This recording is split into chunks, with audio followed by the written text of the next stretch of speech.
Stream. There we go.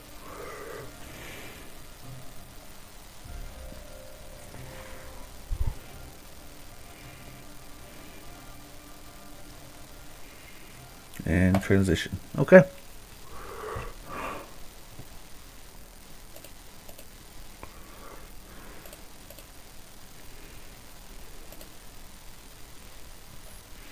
You ready?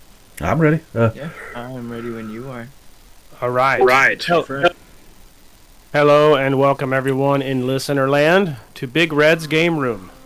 I'm Big Red and I will be your host for this evening. You all have just stepped into the Noobs Network, your ultimate gateway to Pathfinder 2nd Edition and Starfinder 2nd Edition, where swords clash, spells ignite, and starships soar through the cosmos. I'm going to introduce everyone. I'd like you to go on the Discord, starting from the top, working your way down. If you could introduce yourselves. It'd be Sir Hostess Jones on the top. I hope we all have the same view there. That would suck. We didn't? We didn't? I think we do. What's up? Cirrhosis Jones. I will be playing Kizik, the Kobold Ranger.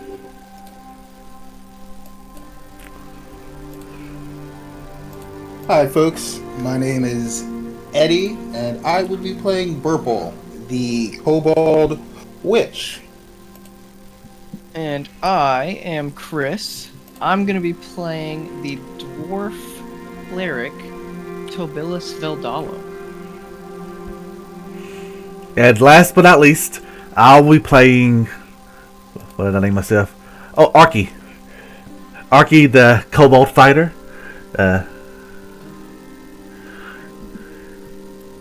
Yeah, awesome. I'm really excited for this. This part in future episodes, I'm sure will be filled with more banter and stuff. But as this is episode 1, we don't really have a lot of banter at the moment, unless anybody has something they'd like to bant about before we get into it. If not, I can move on. It's been too cold recently. I'm ready for summer again. Ah, yes. Yeah. I can't wait to complain about how hot it is too. Well, Right? well, at least it's not my neck of the woods. It was freezing cold in the negatives, a week ago. And now we're like in the 60s and low 70s. So. Okay. Oh, so you're getting like Mother Nature whiplash over there. Yeah. Yeah, it snowed for us today. Very lightly, didn't stick or anything, but it's happening. Snowed It's crazy. Like a week ago, I think we were in the single digits, and now we're about in the 50s or so. I saw people wearing shorts today, and I was like, okay, that's fun. I wore shorts and a t-shirt today when I went out to get coffee, and it snowed like 3 inches. Ugh.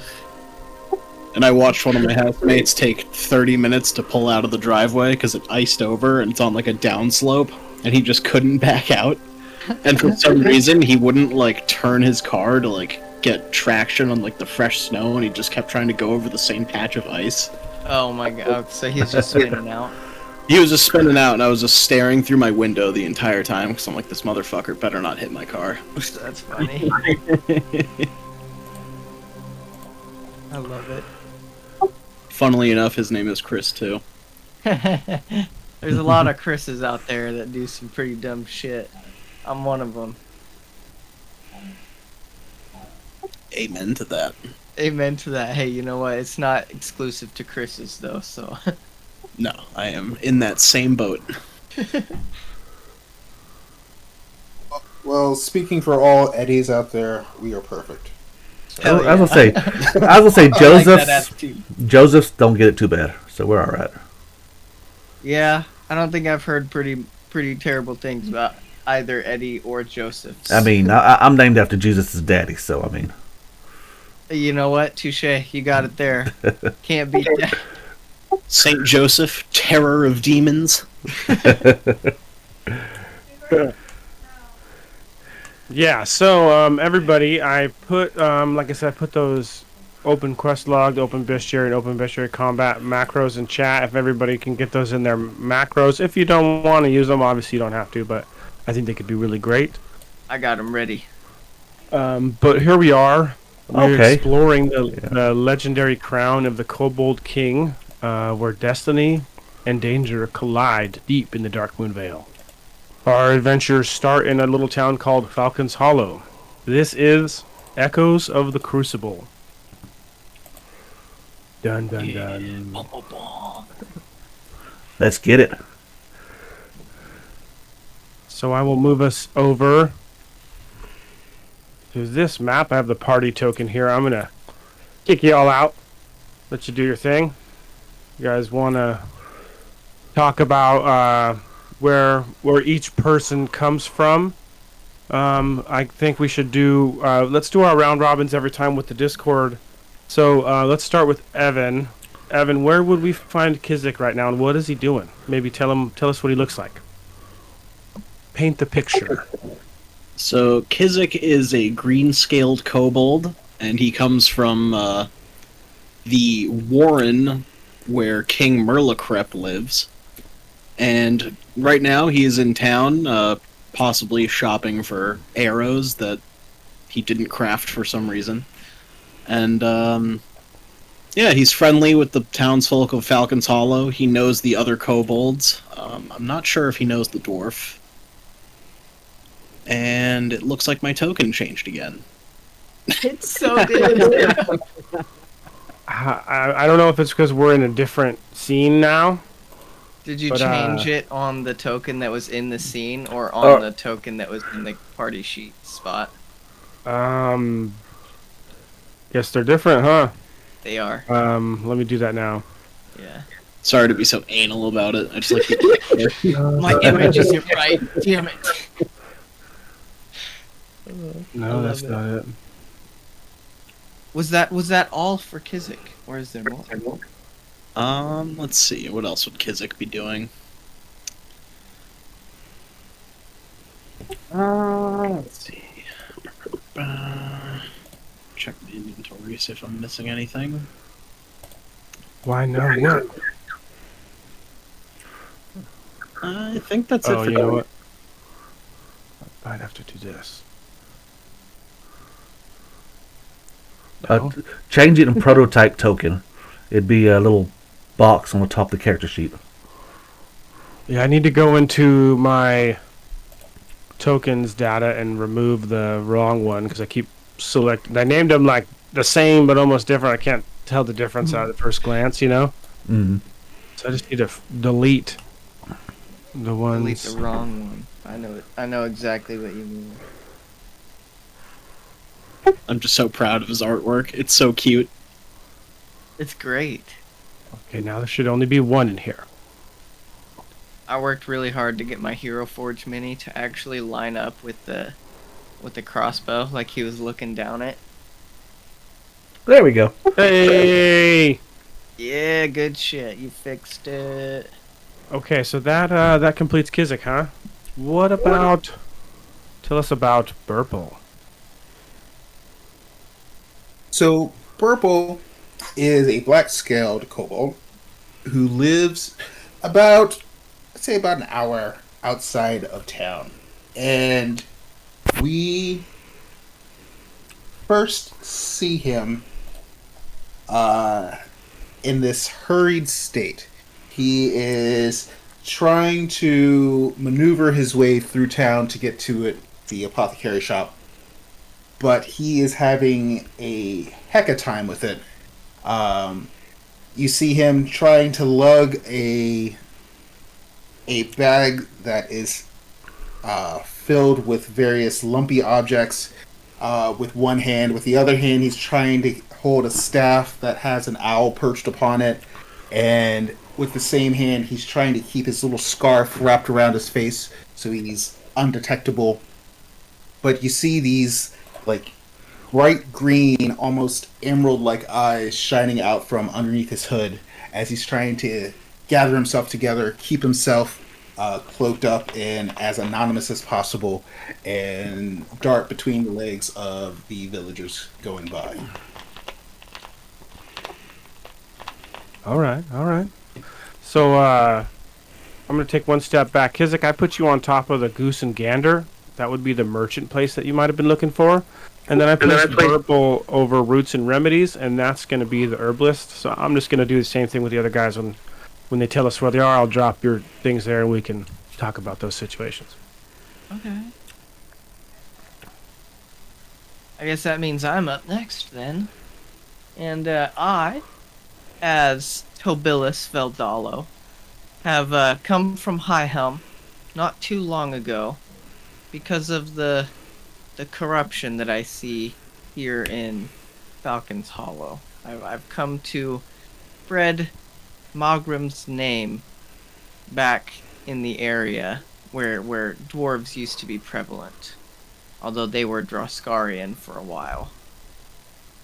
Regardless, my duties in town consist of helping the other cleric, healing people that come by, although there's not much business. People don't tend to trust her for some reason. So I just kind of hang out at I want to call it the chapel, the church. The Temple of Iomade. Right, that's what Iomade. it is. I Awesome. couldn't remember the specific god. I don't know if I Yes. said that right. You did. I Good. think that's how it's pronounced. Yeah. That's how I pronounce it. Yeah, right. You pronounced it right to me. I listen Exactly. to so many podcasts, and you hear so many people from different areas say things different way. Like I heard someone say, Eidolon or Eidolon and all, so. Yeah, I pronounce it Oh, Eidolon. Yeah. Yeah, see? So many Yeah. different versions.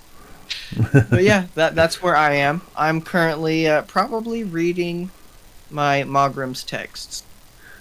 I'm not sure what the name of that is, if there is one. Alright, I guess Arky's up. Arky, according to her backstory, was tasked with one simple task, and that is to bring Kizik back kicking and screaming to the clan. So, since she decided not to do that and to join him, I think she would be sticking with him pretty close. Okay. Cool. All right. Well, then, we are going to move over to actually the Temple of Iomade, where we find Chivo's character. The air inside this area is a bit musky. It's dusty, closed doors, and as you go in, you see Sorthana. Let me see if I can bring her up for you to see again. This may not be. This is some art that I've commandeered for this. They didn't have art for her, and so you're in here. And I imagine you're coming into the temple. You said you're reading, right? Yeah, I've got my book in my hand. Probably. What time of day is it right now? Let me see that. Let me do the proper time on the thing. So we're gonna move forward. We're gonna say it's probably morning. So it's 9 o'clock in the morning. Imagine you've already gotten done with your daily preparations and all that. Which I quite literally have. I think with your character sheet you'll see daily preparation and rest for the night. So you can do your daily preparations if you need any with that mod very easily. But Sorthana walks up to you. And she says, Tobilis, I don't mean to bother you, but can we speak for a moment? Yes, Sethana. What can I do for you? There's someone that has been missing for some time, and well, usually he's not gone this long. He's a local hunter or woodsman. You're probably familiar with Barlas. I think I've heard the name. Met him once or twice. Yes. He spends more time out in the Dark Moon Vale, but usually comes back by now. So I know you're got your own things to do, but if you find yourself in the Vale, maybe you could look for him, and if you do, I'll provide you with this gift. And she shows you a silver longsword in like a blanket or like a cloth. She said, "No, it's not much, but Barlas means a lot to me." And you would know Barlas as a worshiper of Erastil, so he spends a lot of time out in the Vale. Okay, so he's like a hunter. All right. You feel that she might have some emotional feelings involved there as well. Oh. Okay. I'll look at her and I'll be like, Serthana, I think I can do this for you, yes.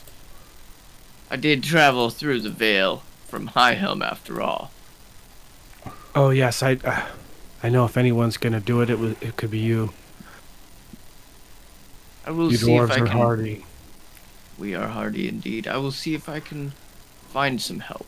It will be tough to do this alone, but Oh yes, I definitely don't recommend going alone because I imagine if something got, and she looks away for a minute, kind of emotional. If something were to get him, then hopefully it doesn't get you too. So don't go alone.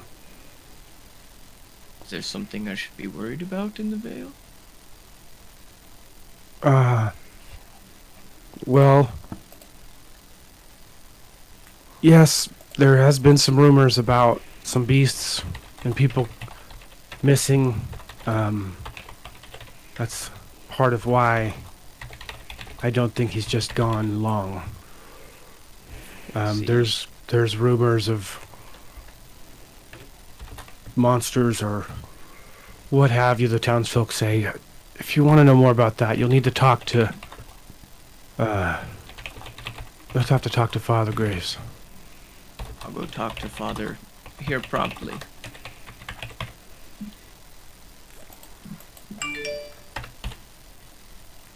And I think Tobilas will put his book back in his bag or his pocket, wherever it would be that he keeps it.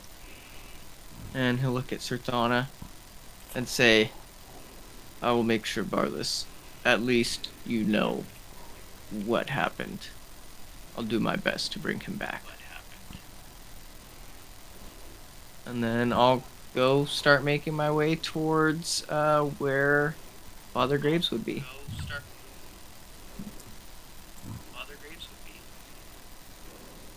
Okay. I'm sort of hearing a little bit of. Heard you again, like a echo, sort of, Chris. I don't know what that's coming from. I don't know if anybody else can hear it. If I'm the only one hearing it, then it doesn't really matter. I heard it. But I hear it. Hello? I didn't hear it that time. Yeah, sounds good. I can hear myself. That's from it's from Evan when he does the push to talk. Oh, I think okay. it might have been Noble, It was me. but I don't. I was It pulling was up you. my my stream manager on Twitch, and it popped up to Chris's stream, and it was playing his voice for a Oh. second. Makes sense. So, Chris, your character is now en route to the sheriff's office. Then the map here. Sheriff's office is here, so you'd be working your way down there. While he's working his way, let's move to Burple in Roots and Remedies. All right. So, in Roots and Remedies, I'll describe the room and then maybe let you tell me what you're doing in there. So, in Roots and Remedies, creepy ivy and flowering window boxes cover the facade of this two-story log building. The small mud track shop's interior smells of burned earth and spicy incense. Bunches of dried herbs hanging from the ceiling, along with dangling pots, presses, and alchemical equipment. Pouches of rare plants, jars, and colored powders, and a collection of dried, preserved, and jellied animal parts fill high shelves and tables that serve as both displays and a workspace. Laurel Jebre, I think it's pronounced, is a human herbalist here that you know. She is a very thin Garundi woman with glasses. Her hair is loosely arranged in dreadlocks. I can actually share an image as well. I will do that.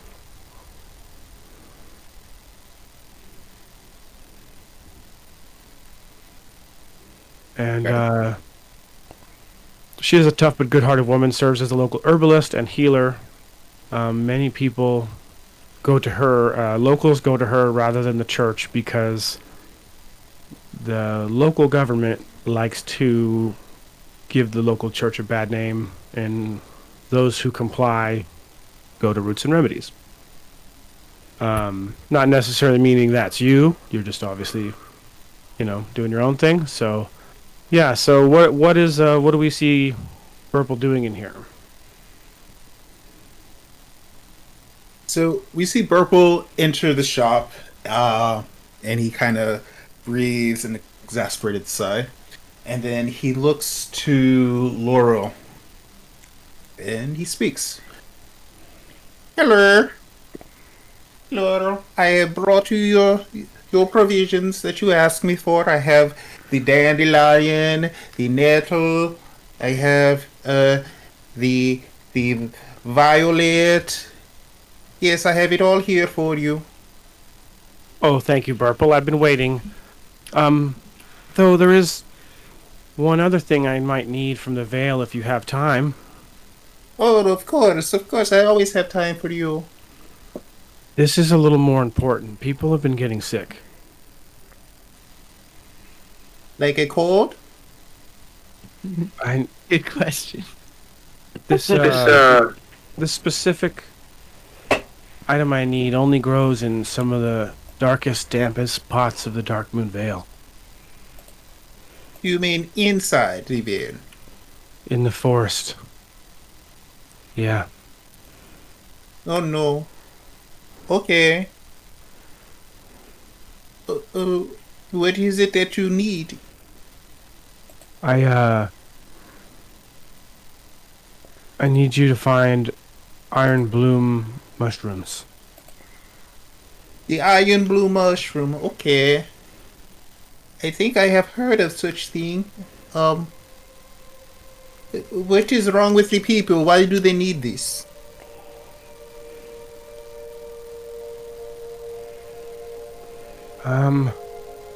Well, there's been sickness going around, and I think it has to do with the veil itself.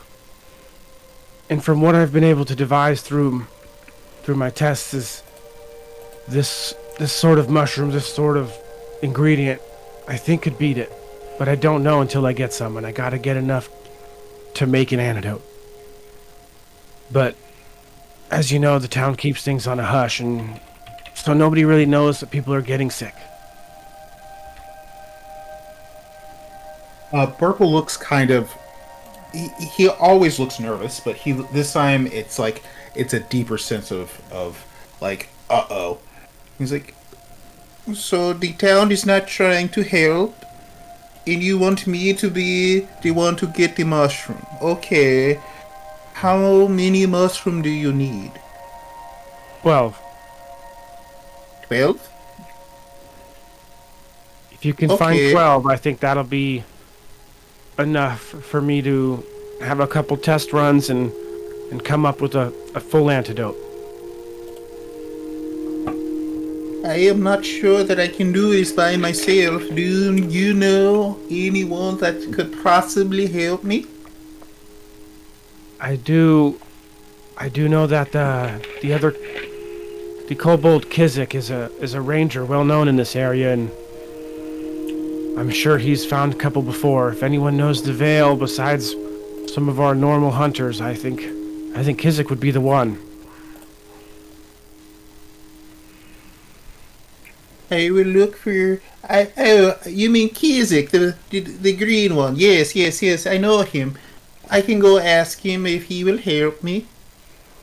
Okay, consider it done. I will go and I will get the blue mushroom for you, and come back as soon as I can. Thank you, Purple. The town doesn't know it, but we're really happy and really glad to have you. They'll know once you save everyone. And then you see when she said everyone, she realizes she may have let out a little too much information. And, it's probably more bad than you think. She's just hiding it to keep everyone from panicking and because backlash. You know the lumber consortium around here are not nice people to play with. I think Purple is going to pick up on that and is going to awkwardly start walking to the door. Okay. I will be back as soon as I can. Bye-bye. Alrighty then. So, Burple is leaving Roots and Remedies, and we'll move over to Kizik and Arky in Goose and Gander. I'll start by describing a bit about the Goose and Gander, and then I guess we can move into however you want to do it. So, the Goose and Gander is owned by Brickass Nerd Hildren Socks, a gnome, the only gnome in Falcon's Hollow.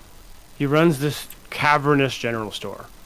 Though, when you go inside, it's just a mess. If you actually want something, you have to find it first.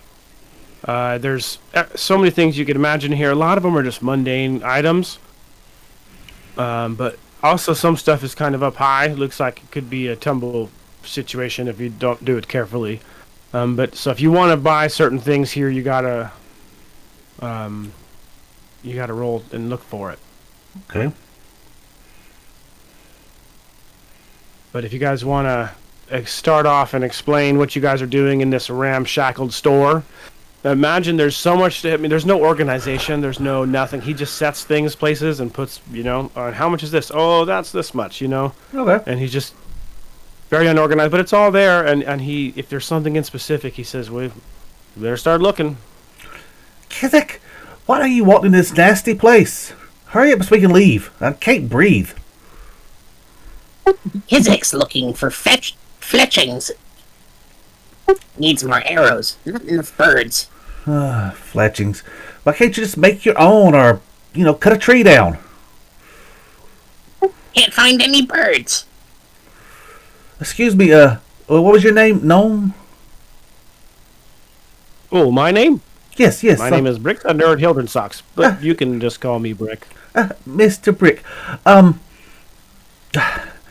I'm having a hard time finding things. Do you know what any fletchings would be? Oh,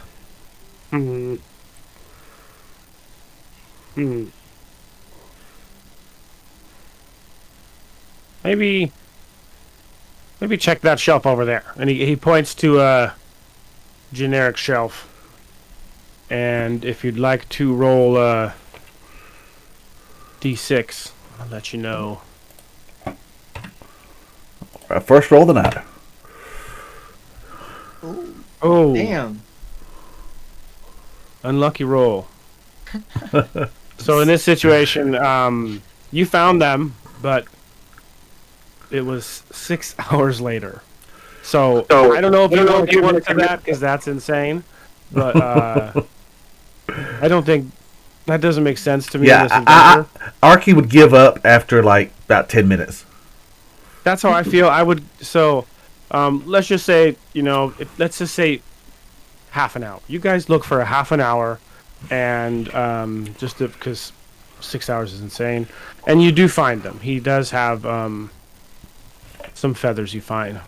Oh, see, I told you they were over there. Thank you. Now, Kizzle, pay for them and let's go. How much does Kizik owe you? Okay. Well, for some feathers, I think 1 copper piece will do. Alright, I will hand him a copper piece. He looks very excited. Puts it in his pocket. Nice doing business with you. Always a pleasure doing business with the people of Falcon's Hollow. Not everybody thinks that way, but I definitely do. Not everyone is such acceptable to those of us who they consider outsiders. Well, it's no Warren, but it is nice. Much warmer than the Warren. Not as wet either. I don't know. I kind of miss my Kobold friends. Kizik doesn't miss them one bit. They drove Kizik out. Made Kizik homeless. Okay. I understand. Let's just get out of this cramped little building and into some fresh air. Kizik agrees. I'm gonna accidentally knock over a shelf on my way out. Oh, I can breathe again. God. Okay, Kizik, could you please roll me a reflex save? You literally like spoke something that was gonna proc, and you were like, "Yeah, I'll do this." I was like, "Oh, yeah, I guess so." Oh, nat Okay. 20. Okay, 20. And I will never roll one of those for the rest of the campaign. I can't believe I just took it from you right now. So yeah, as you go to leave and you bump that shelf, it falls, but the top half just falls on the ground next to the second half, and if anything, now things are easier to reach. So Nice. it Well, was like Spider-Man when he catches all the stuff on the tray, you know? Yes. You're just like, oh, cool. Now we're better off now. So yeah, we have Tobilis. Is that correct? Did I pronounce that right? Yes. He's at the sheriff's office, and then the 3 kobolds. I believe they're all on the plan for looking for help for some of these quests. Right now, you guys actually have 2 active quests, but there are more. So, obviously there's side quests in every game, and so you don't want to just go to the main story and beat that too quick. So, I think Burple is the only one with something they could flesh out, right? At the moment, because you said you were going to be looking for Kizik. Yes. Yeah, so we can start there with Burple looking for Kizik. Oh yeah.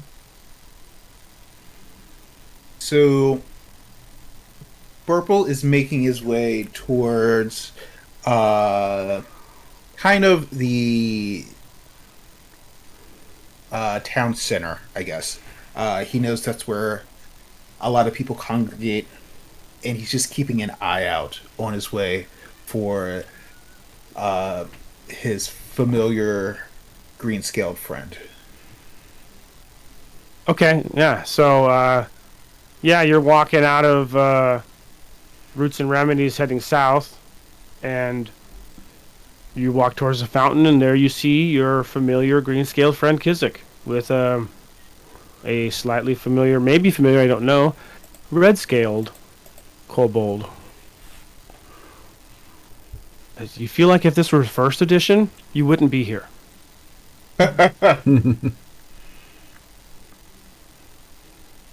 Hello! Easy! Easy! And Purple's waving. Purple. Long time, Kizik no see. How are you? How are you? I'm gonna run over to him. oh, Arky will step inside. Don't hurt my friend. Kizik no hurt, friends. And I'm gonna give him a big bear hug. So y'all know each other. Oh yes, hello. My name is Burple. It rhymes with purple. Arky will bow. Nice to meet you. I'm Arky. I am sworn to drag this one back to the Warren, but I've decided not to for now. That is good, because I think we have a problem. I'm gonna slowly turn and look at Arky. What do you mean, drag back to Warren? Arky's will roll her eyes. We have 2 problems. Well, I am tasked with making you return to face punishment. And who tasked you with this? Big boss. Big king. Merlicrap? Yes, that's it. Merlicrap is a bad kobold. That's what you keep telling me, and I'm on the fence about it, but maybe you can convince me later. Kizik doesn't deserve punishment. Kizik did nothing wrong. And that Purple Kizik's is only just crime was being friendly. And that is why I Purple's have just- not dragged you home yet. I want to see this adventuring lifestyle you seem to like so much. Better Purple's not just- drag Kizik. Purple's just like Kizik will drag you so. into the cave.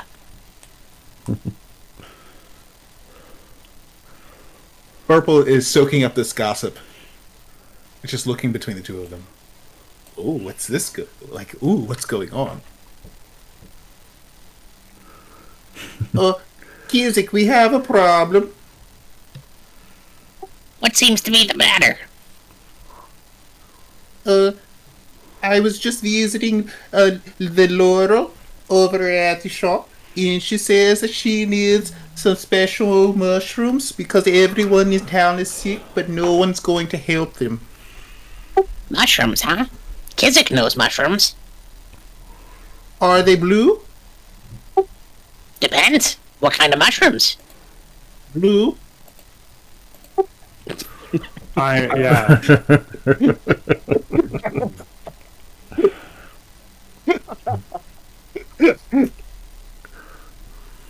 Kizik's like, you can see the gears turning in his head, looking like he's just like picturing various blue mushrooms. She said they were called Iron Bloom. Oh, iron bloom. Yes, yes, Kizik knows these. So, can you help me find them? I need 12. Kizik can do that. No problem. You say townsfolk are sick? And then, even below his like hooded, his hooded face and his scarf that's wrapped around him, his eyes squint a little bit, and he looks like he's about to tell you something very secretive. Yes, but the town people won't help the ones that are sick, and it is hush hush. Hush, hush. Kizik will keep it secret.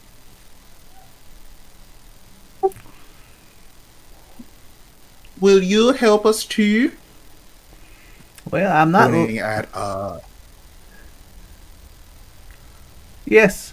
I'm not leaving this green one out of my sight, so yes, I'll help. And I want to see how adventuring works.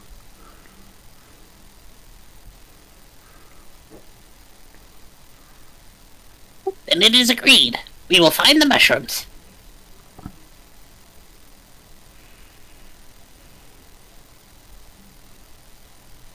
Is this enough people?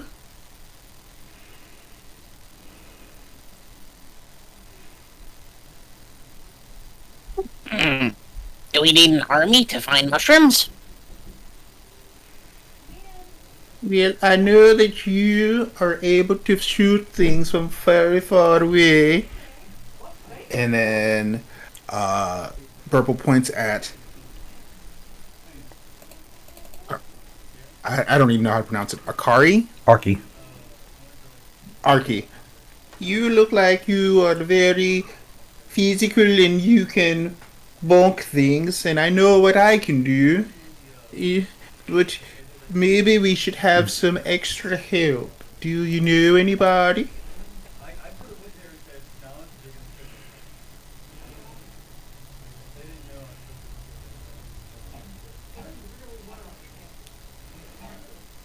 Kizik knows a fair amount of people in Falcon's Hollow. Perhaps we look. Yeah, and then you guys would know that one person that you could count on that's not on the side of the lumber consortium, who would be on the side of the town, would be the town-appointed constable and preacher of Pharasma, Father Elias Graves. Well, I suggest we go talk to the constable. He can direct us to the right path. When in doubt, find the preacher man.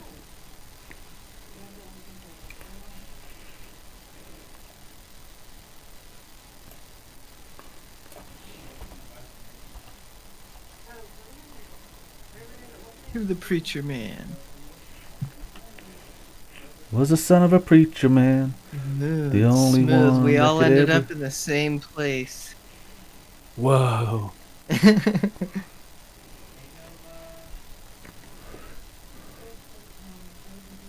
Okay.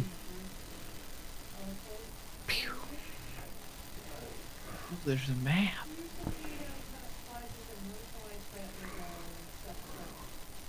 And I will bust you guys out. So you guys should be here now. You guys are at the sheriff's office. Or the constable's office, my bad. I changed terminology to constable because I thought it sounded cooler. 'Cause this is Okay. not- Here. What was that? We all Sorry. show up at the same time. Well, imagine, Tobilis, you were already here. So maybe, Tobilis, if you want to be over in front of the sheriff and in conversation, and we can maybe have them pop in while we're doing that. All right. Would you guys feel like the time is right? Just interrupt us. Sure. That's a good idea. Whenever. Just do it randomly. Let me see where are we at. As I said to Billis, there's more going on than just this one missing person. Laurel, she's looking for an antidote for what we think is something that came from beyond the veil, you know, something maybe towards the monastery. And have you heard the rumors about the giant beast in the veil? This is some people say some have said it's a werewolf, some have said it's a bear, and some say it's a giant pig. No one's really lived to find out. The only people who might know more is over there at the lumber camp. I don't go paid, and he don't seem right since I walloped him and got voted constable. You remember that? Yes, it was a good punch. It was a good punch. Laid him out in front of everybody. Yeah, they don't tend to be very friendly towards me or Sarthana either. Yeah, Sarthana and I were doing our best in this town, but the consortium makes sure that nobody trusts us. Of course. You know what they say? Creed is the consortium. Kizik couldn't help but overhear something about antidotes. Townspeople sick, yes? Hello, Hello, yeah, Constable. Good morning there, Kizik. I definitely is an antidote situation, but can we keep it on the low? I don't want to worry the people. Your secret's safe with Kizik.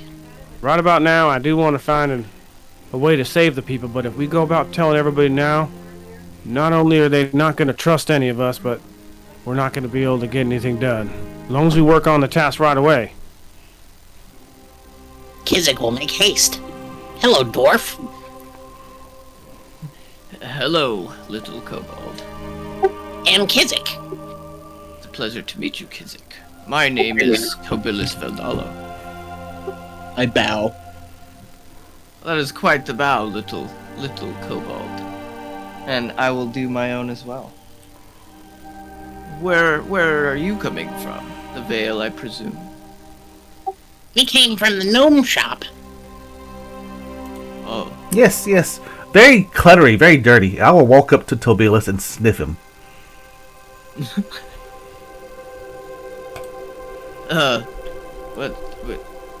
why are you sniffing me, young one? And he'll kind of put his hand on your head, trying to keep you at a distance. I'm getting your scent. I see. Is this a normal thing for Well, the kobolds? I have never met another dwarf. Oh. Yes, sadly my kind has not been prevalent in this area for quite some time. Tobilis. Speaking of other dwarves, I don't know why my accent changed so bad. Tobilis. Speaking of other dwarves, I got something else. Not only has this beast been a problem out there, this giant fur beast or whatever, but I've heard of something else that I was hoping you could look into, and I thought, especially since you're a dwarf and from High Helm, you might want to look into this. But are you familiar with the old dwarven adventurer who used to be in here in Falcon's Hollow? Oh, yes, I've heard of him. He went missing not too long ago, right? Yeah, and I found some paperwork. He was actually born here. But his name was Druengar the Glintax. I see. And so he's pretty famous as an adventurer, you know. He's gone traveled all over, and people have known to follow his findings to try to find great and amazing things. But last we heard, he went towards the Crucible, and now he just seemed to disappear off the face of the earth. The Crucible's a dangerous place. That's where King Merlicrep lives. King what now? Home. Kobold King, kick Kizik out of the Warren. Well, yeah, I feel like that might make y'all pretty good people to go into the Vale, you know. Kizik, I know you've been into the Vale quite often, and if some of y'all are from the Warrens, then you're familiar with the area and some of the challenges that might arise. And then you Tabilis, being a dwarf, you, especially with your background in High Helm, you might be able to notice some things others don't. But if y'all are going over there to get the mushrooms, do you mind looking into this Dark Moon Beast and try to follow the footsteps of this adventuring hero? Kizik wants it for a challenge. I agree with Kizik. I've always wanted to be an adventurer, so of course. I am not so sure about this, but if everybody wants to, then yes. My father, he died of natural causes in the Vale. Oh. Well, I'm sorry to hear that. Yes, it was a bear or something that ate him. That's not what I thought by natural causes.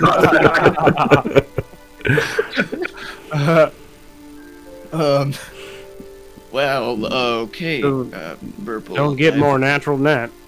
Definitely not. I hope it was swift and not painful. You know what they say? It's a bear-eat kobold world. Yes, those They do say bears that, are don't they? horrible. On that note, somebody did mention that when they were attacked, the creature didn't kill him, he took him. What? Yeah, nobody actually seen anybody die. They just seen them get taken. Like dragged into the woods. Correct. You know, the details matter on these things, so I just wanted to portray some details. As we're leaving the door, that's a good detail to give. Well, Father, I think we shall be off. It seems like these little kobolds will be accompanying me, finding their mushrooms. I hope to be back with Barless, and I will also keep my eye out for this Druengar the Glintax. I appreciate that, Tobilis, and I appreciate y'all, Arky, Burple, Kizik. You guys are a real help to this town, and it's kind of a shame that all the people who are trying to help the town aren't the ones who are originally from it. It's Don't the forget, least you can do, especially after all the townsfolk of Falcon's Hollow so friendly to him. and don't forget Hooty here. And he points to the owl that's been sleeping on his staff. Oh, that was a how could I puppet. forget Hootie? I thought that was fake. Wow. You know what they say, birds of a feather now. Birds of a feather, they poop together. Yes, that's true. I feel like now he would look like really uncomfortable. He's like he doesn't know what to do with that information. 'Cause he's like thinking, I have pants though, you know, so I do it different. I've never heard the end of the rhyme before. What? Kizik could have saved a copper on feathers from the owl. That was a great idea, Kizik. Should I hold the owl for you?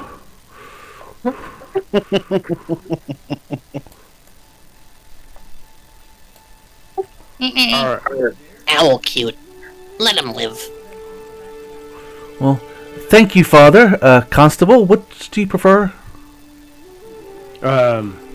Father's fine. Father? And I'll give him the Pharasma symbol and a little hand gesture. He gives the symbol gesture back, and if a bird could smile, he's doing it. Okay, Dad. We'll be back. You beat me to my own joke. I was gonna be like, but you can call me Daddy. You beat me to the dad joke. Kizik, I think you misunderstood. Father is a title here. Title of what? He's not a book. Oh no. Oh no. This is gonna be a long trip into the Vale.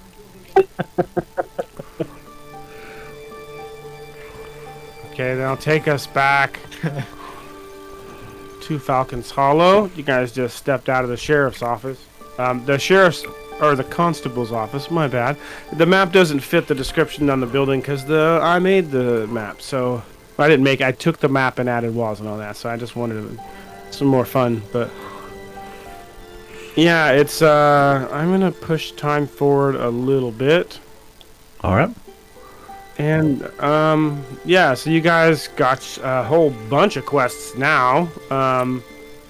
And luckily, they all lead in the same direction. But is there anything anybody wanted to do? Or what's your guys' plan now? I think for sure Tobilis is gonna go back to the temple to grab his adventuring gear before going into the Vale. Okay. What time of day is it? I was about to ask that to you. What time of day? It's about, it's like 10:30 in the morning. Well, Arky have never been to a city before. This place is huge compared to the Warren. And before we go out, I would love to try an ale.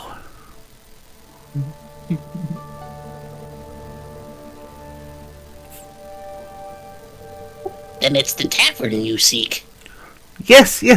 I've heard it's this mystical place that serves these pints. It comes in pints? Good pull. Good pull. I love you guys. Okay. So yeah, that place you're referring to is called the Sitting Duck over here by the gate.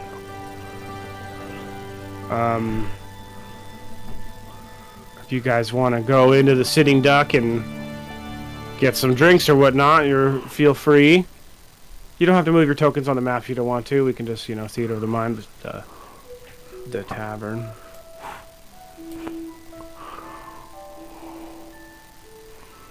So the Duck is a local hotspot for adventurers, explorers, and other rapscallions looking for excitement.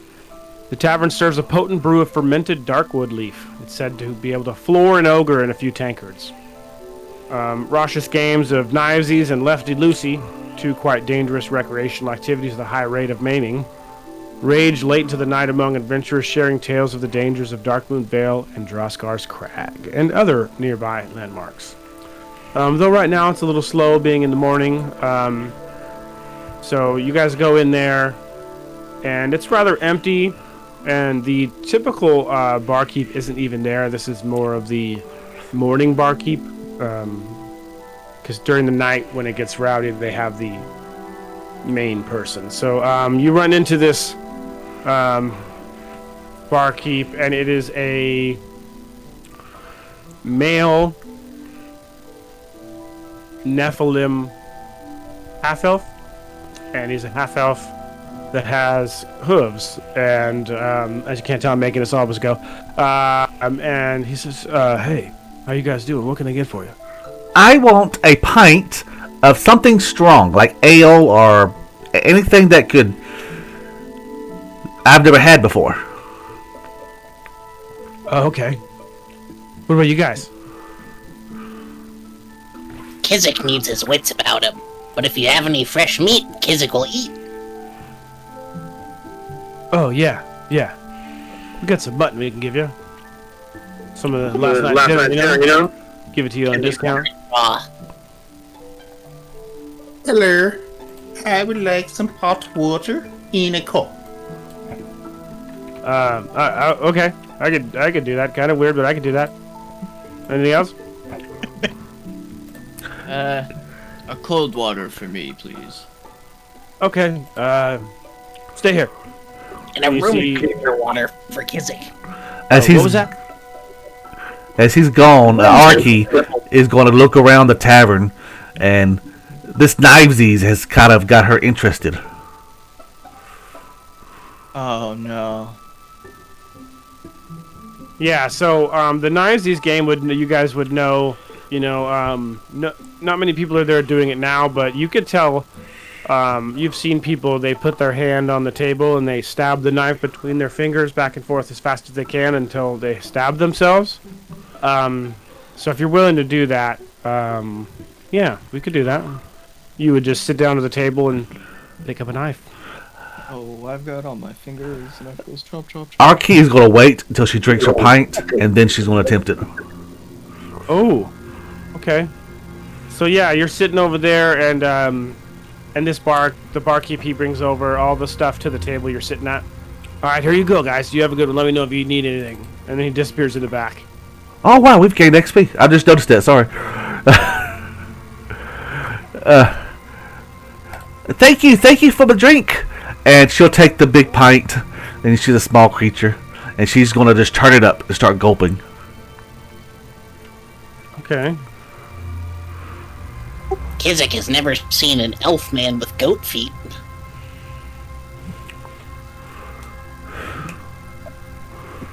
Purple takes his cup of hot water, and you see him rummage through one of the little pouches that he has at his waist, and he pulls out some leaves, and he crushes them up and he sticks them into the cup and starts stirring it with his finger, with his little claw. Okay, so Arky, you were the one drinking, right? Just to make sure. Yeah, I figured that was for me, yeah. Okay, yeah. So you fail. You have failed the check. You are pretty turned up. So, I'm gonna give you another one. You're gonna start your little game here, actually, and see, boom, boom.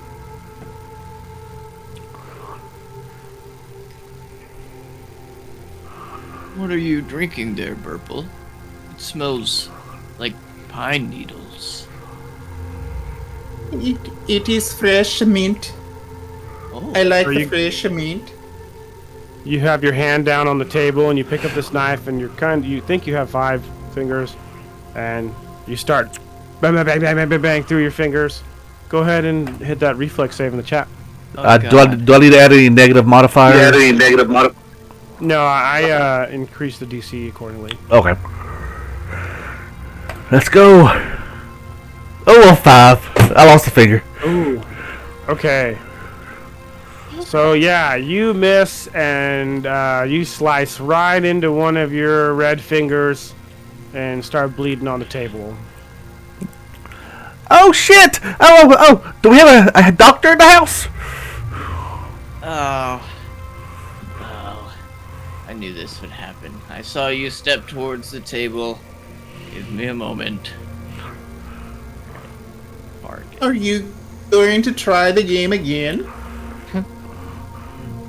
I was thinking about it. It was kind of fun, except for the searing pain.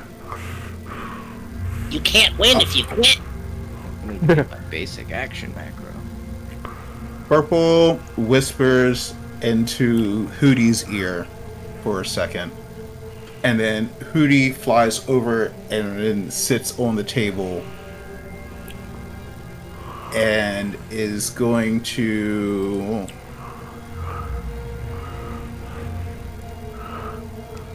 I'm basically casting Nudge No. Fate.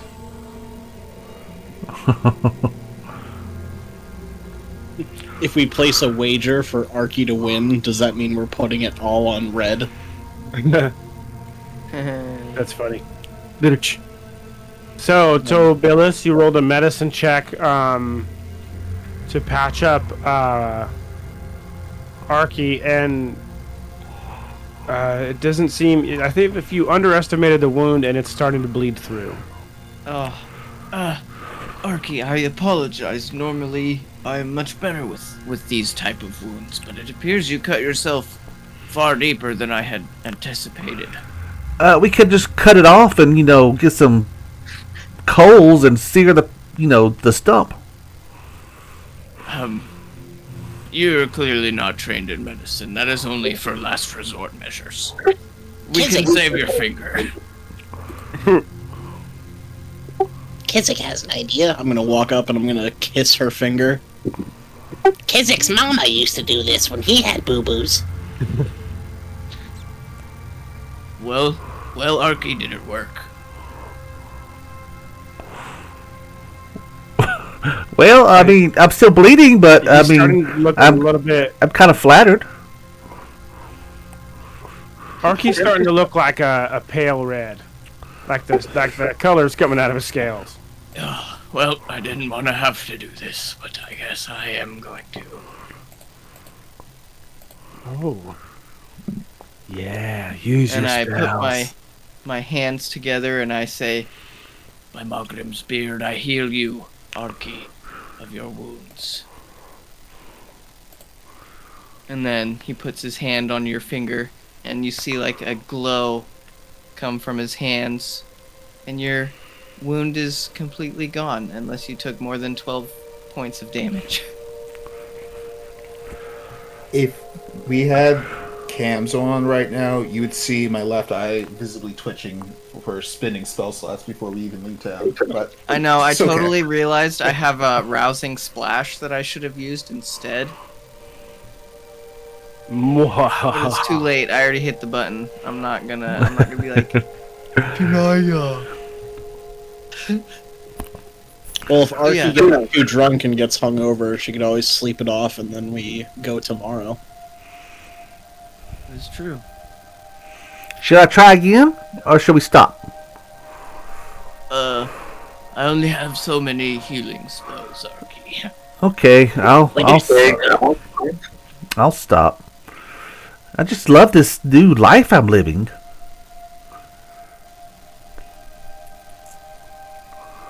I imagine Arky's like, yeah, let's be adventurers, let's go wild, like kind of thing, and like a college person. I was thinking, for the first like, time or something. I'm from a real religious community, and I'm like that religious girl that's been sheltered all her life, and then she goes to college and just goes hog wild.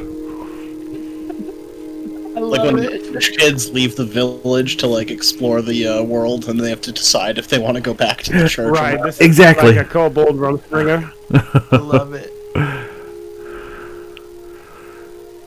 But Arky is done messing with the knife. She puts her knife back in her pocket. So, I put the basic action macros on the chat too. If you guys don't have that in your macro bar, you should put it on there because it's amazing. Yes. Incredibly useful. Also, Tobilis will look over at Arky and will say, Arky, by the way, I noticed that you were doing that alone. Usually that is a game of gamble. Yeah, like you're doing it for no reason. Yeah, like without a reason to bet or anything. Arky's will wipe her mouth. And she's like, well, you gotta practice before you do it with the big boys. That is true. I would suggest practicing with the stick next time.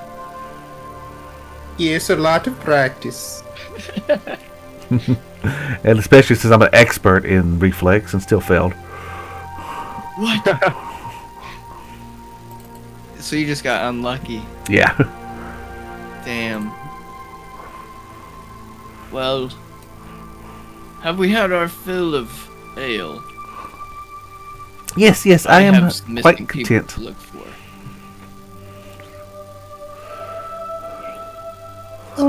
Kizik? Yes? What can you tell us of where we are going? We go deep into the Vale. We must find the Crucible. Mushrooms grow near there, Kizik thinks. If Kizik remembers correctly. What kind of monsters or eaty things will we find? All kinds. Two-legged, four-legged, humanoid, even Fae.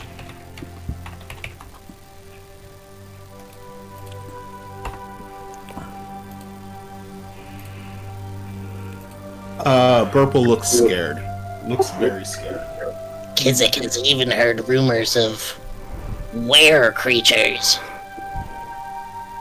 Where? Over there. Ooh, world map. Yes, were creatures indeed. That was actually what the constable was telling me about. There appears to have been sightings of some beast recently. People going missing in the forest. You heard of that part when you walked in. If we kills them, we can skin them, and then we were creatures.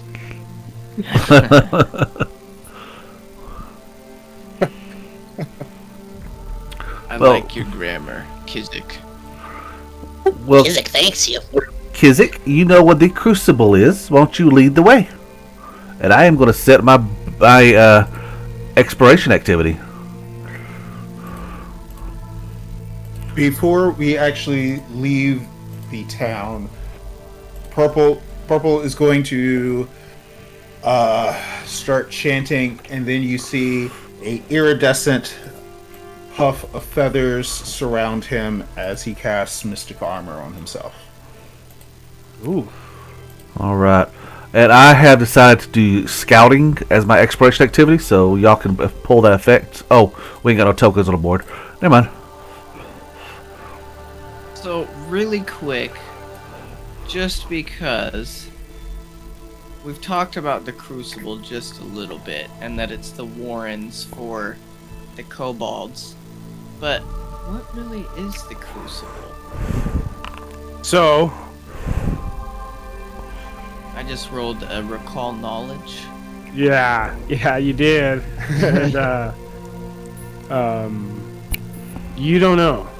Wait, what? Yeah, you feel like you could only know less at this point. You rolled really bad. Damn. Okay. I think Purple would try to rack his brains. So- being the one that was asking. Any of your kobolds, if you give me a recall knowledge, you will guys, let me see the overview. Does anybody... Yeah, okay, let me see. Arky, unfortunately, you do not know either. For some reason, without a token, I can't use a basic action macro. Okay, here, let me...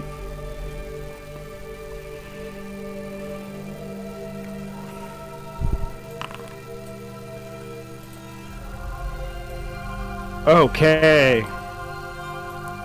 Kizik, with your kobold lore, you would know that the Droskar's Crucible is what the non-kobolds call the area below the Warrens that you guys have never been. You've heard it referred to as by others as that. You never really understood, but now you're hearing it again?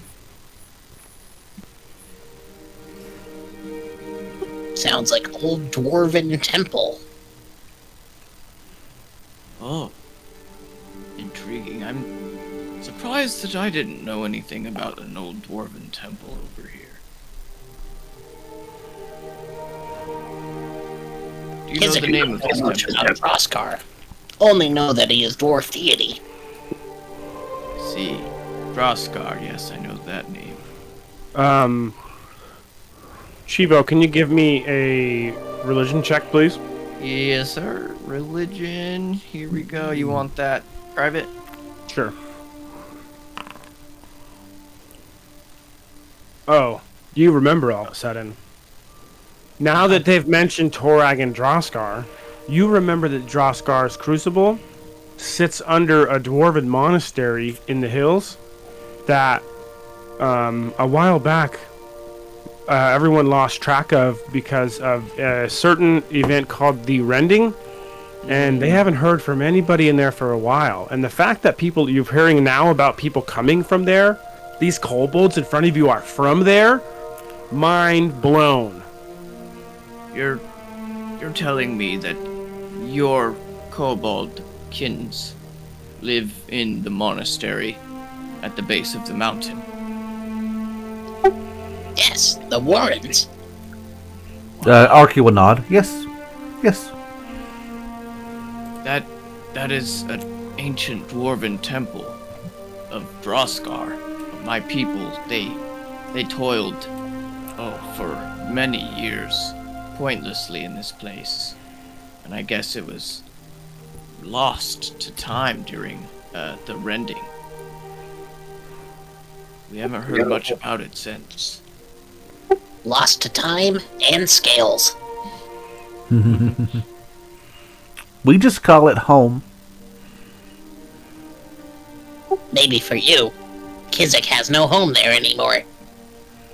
It's not Chris, that in bad. your mind, you've never heard of Droskar's crucible, but in ancient texts and stuff, you do remember Torag's crucible Oh, okay. So I am at the base of the mountain near the Dark Moon Vale. But last you guys heard, the Dwarven Temple was a monastery to Torag when it was cut off, and the fact that it's okay. a monastery to Droskar now is That makes sense. What? So that's why I'm mind blown.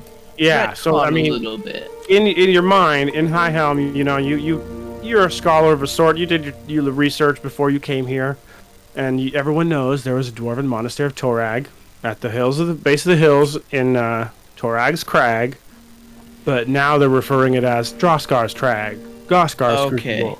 So something that had changes happened. my response a little bit. So, you're referring to this as Droskar's. Interesting. The last the dwarves knew of this place that you're referring to, it was known as Torag's Crucible. And now kobolds live in it.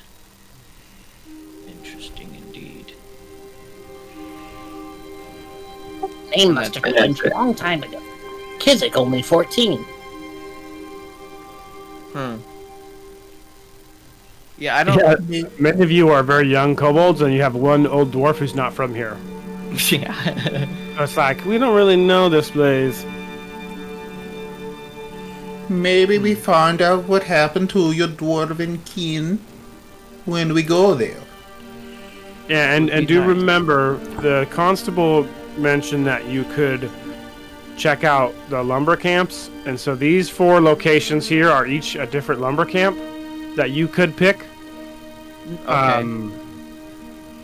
You could travel to each one, and we'll move exploration one by one. I'll move you guys as you decide to move, or you guys could move the token and I'll adjust time accordingly and such. But yeah. Well, But we know the lumber camps aren't really the nicest of places to go to, correct? Yes, you know that the lumber camps are mini camps run by the Lumber Consortium, and each one has a foreman, and they all report to Mayor Tholdrin Creed. The Lumber Consortium is known as like the local government of the area, and the only reason the Andoran government hasn't stepped in is because the local people appointed the constable. So now that they have somebody there, a local law enforcement agent per se, the Andoran government kind of leaves them alone.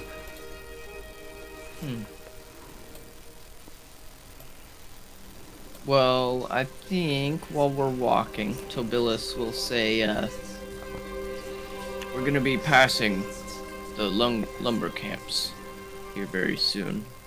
I personally would like to stop in and ask if they have seen this barless fellow that I'm looking for. Maybe he has mushrooms too. is true. They are at the edge of the forest.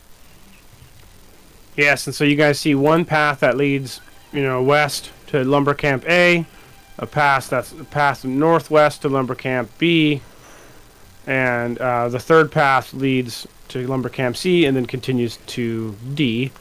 So you guys can go any way you want, but it'll obviously also take time to get there back. Should we just go clockwise? Yeah, I was thinking start with A, go A, B, C, D. Well, you probably don't need to get to a mall, but yeah. I mean, you can absolutely if you want to. If you want to go to the mall, that's we can flesh all that out. But yeah. Mm-hmm. Well, I know. Well, we're trying to get to the Crucible, right? Like that's the main goal. And is that this up here? Because the mushrooms might be there. Yeah, and there are some other places in the Vale that you could find these mushrooms. So the mushroom quest is Vale related, so you might have to go through the Vale a little bit. Okay. But I don't know. Can you guys see this over here? Is there a thing there? No. There's no trees there. Okay. Well, in that area by the lake is a old cabin that's known. You guys would all know this as the Old Witch's Hut.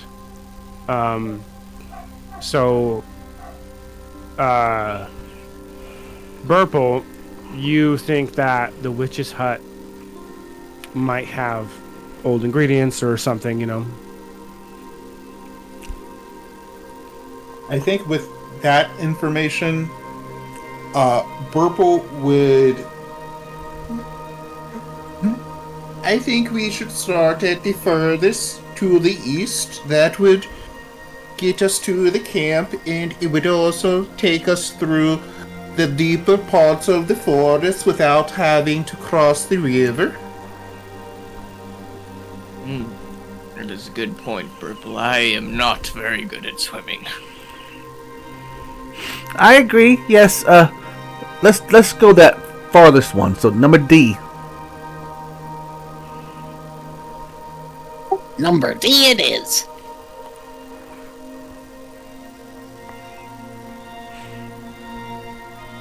Okay, give me 1 second. I need to delete this thingy, and I want to try a button real quick. Tobilis is Okay. not going to say anything about B being... I am B being...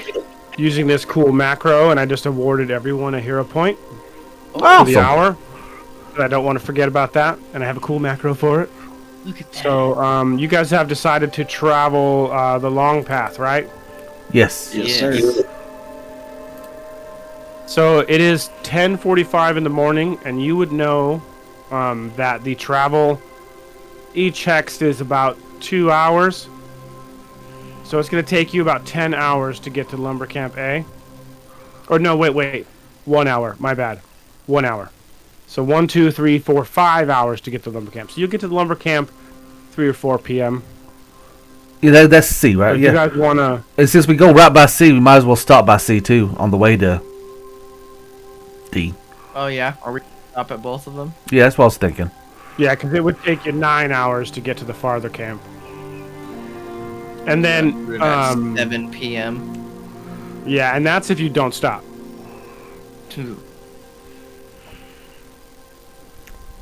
Well, I mean, we could still pretty much get... I mean, I don't know if we have a map, but metagame says from this third one we could still get up through the forest without having to run into the river. Let's do that. Yeah? Save some time. To number C. Yeah, do you guys have... I don't know if you guys have control of this token. No, we don't. Can you guys move the party token? No, it says I lack permission. Okay, you guys should be able to move the party token now. There it goes. Okay, so if you guys move to there, I'm going to move you guys forward in time. Alright. So it's now about 3:46 p.m. as you guys pull up to this lumber camp. But before we do that,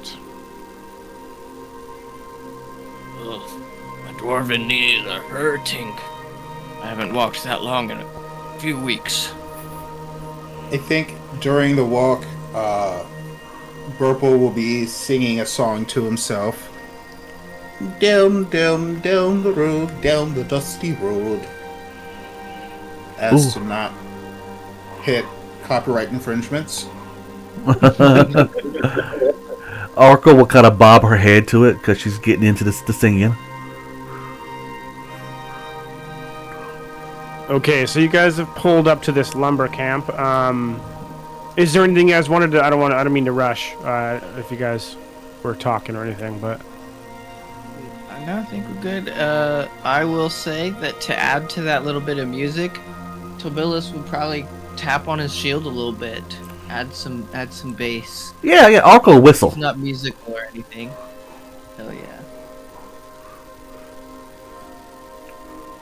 We're gonna have to make a really offbeat Come on, Kizik. music track. Add to the instruments. Kizik will take 2 arrows and clank them together. There you go. little wooden percussion. Yeah. Ooh, okay, I got a raw performance now. To see how my whistling was.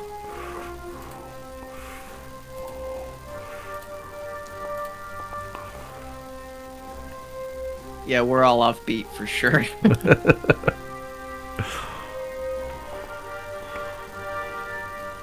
Oh, bet. Okay, we're all gonna go for it. I'll roll too, because why not? Just for fun, yeah.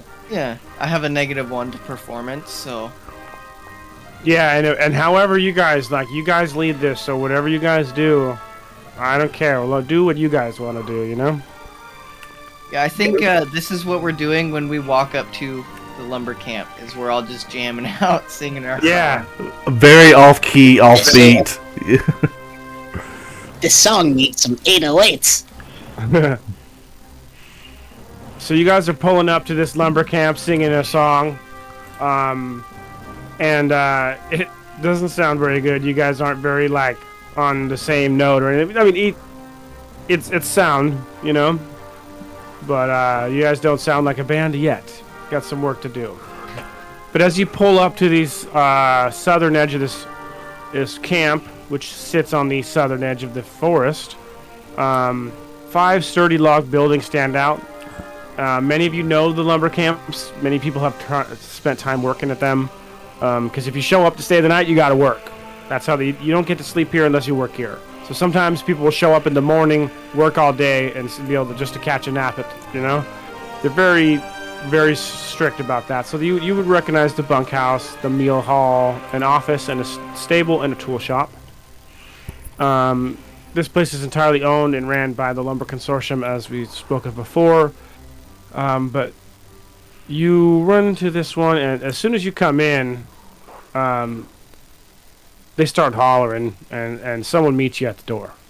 And some of you guys will recognize this human logger as Jarlbin Trukshevitz, a surly, grisly slab of a man with unruly red beard. He has little time for patience or distractions and does his best to deal with people and tries to move them on their way. He's not a man of talking. Hey, what's all this the smacking around about? You guys making all this noise? We're trying to work here. We're making beautiful music. But anyways, how are you today? Busy. Already got 2 people lost a finger.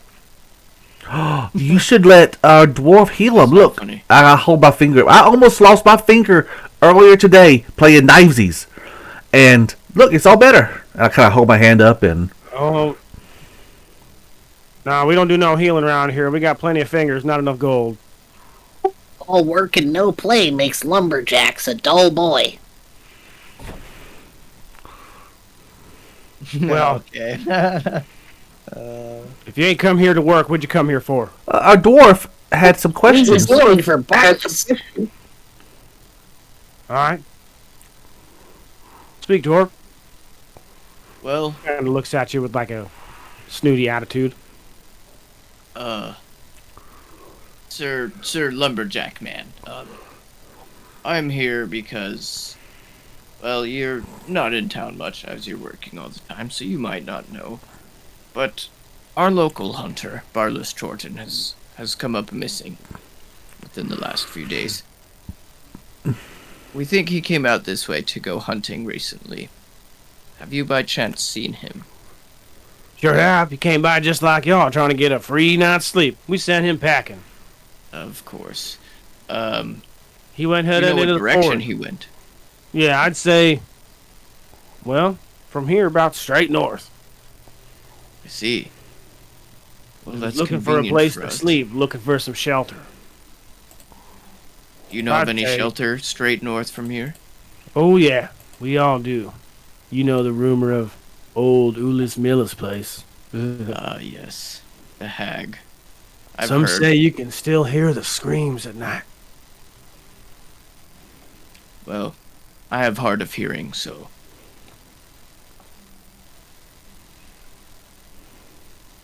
Yeah, Uh. well, we told him to get out of here, and he told him to go to that dang cabin. That's the best place to get shelter in the forest, at least. At least for people who don't work.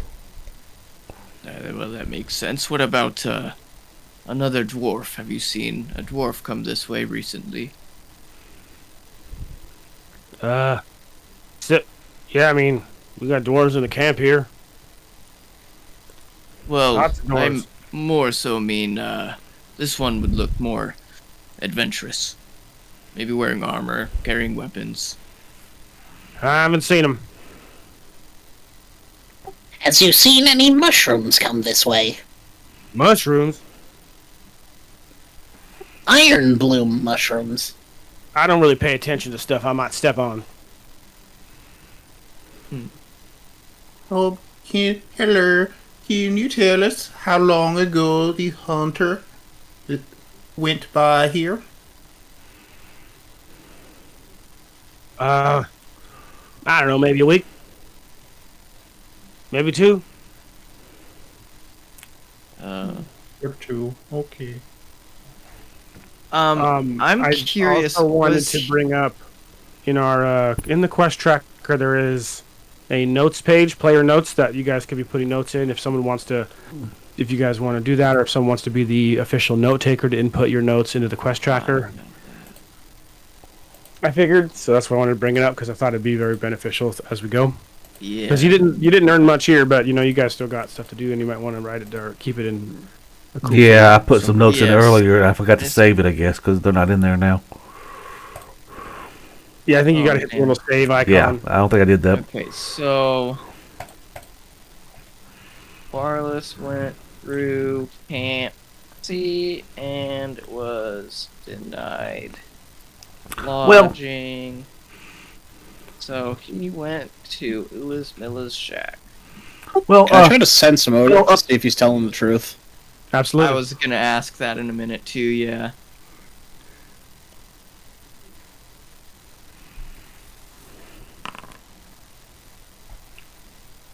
Okay, Kizik, you are 100% sure, no doubt in your mind, that he's very serious. He just doesn't seem to care.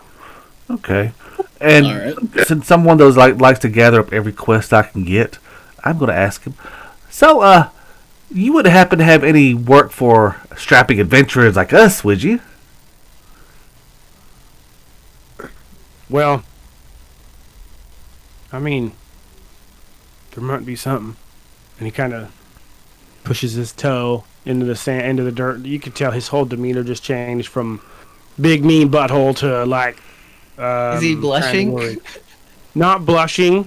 Kizik, with your perception check and your sense motor that you did, you could see that it's surprise and fear. There is something.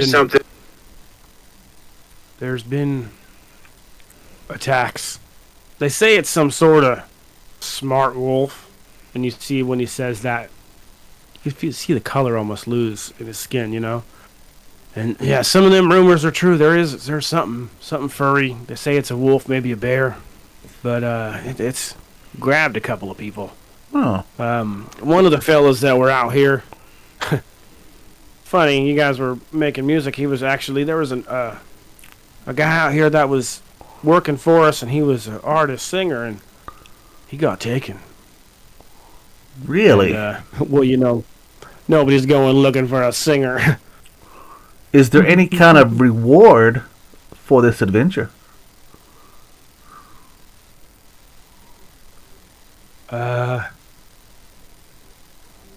Yeah.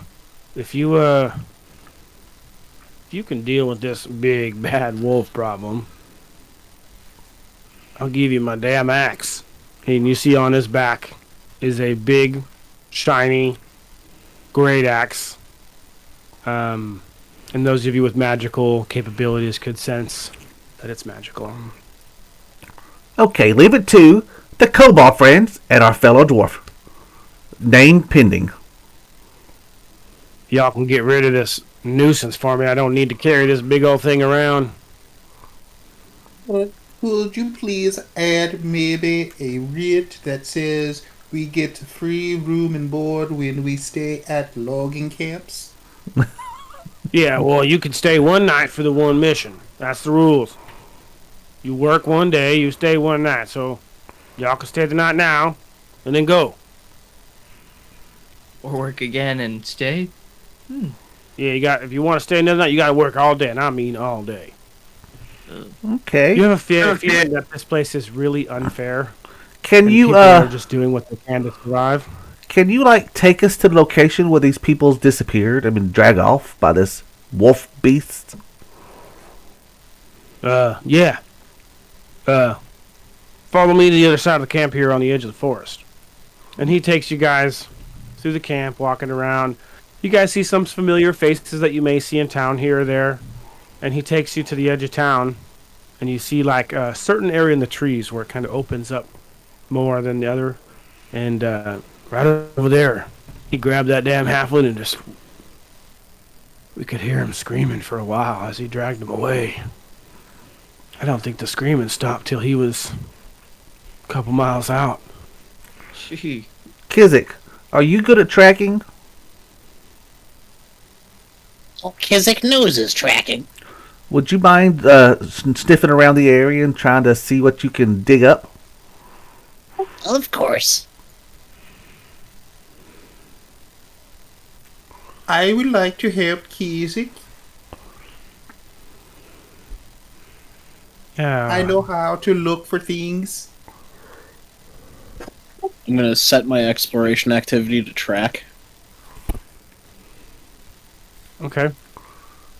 Do I need to give you individual tokens for that, or are you guys good to do that? Looks like you're already there. Okay. Track.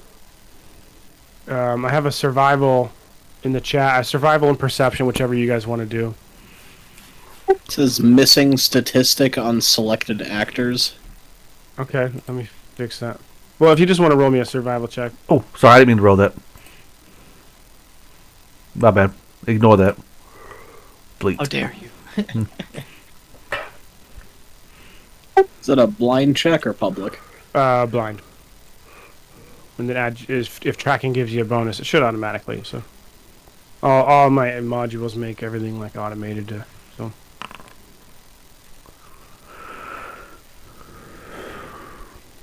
Okay.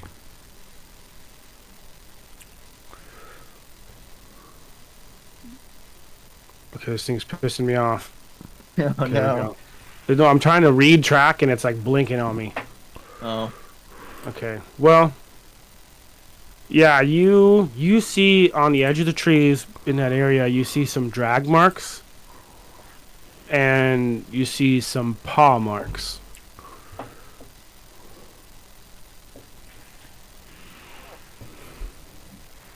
Can I try to recall knowledge on the paw marks to see if I know what creature left them? Sure.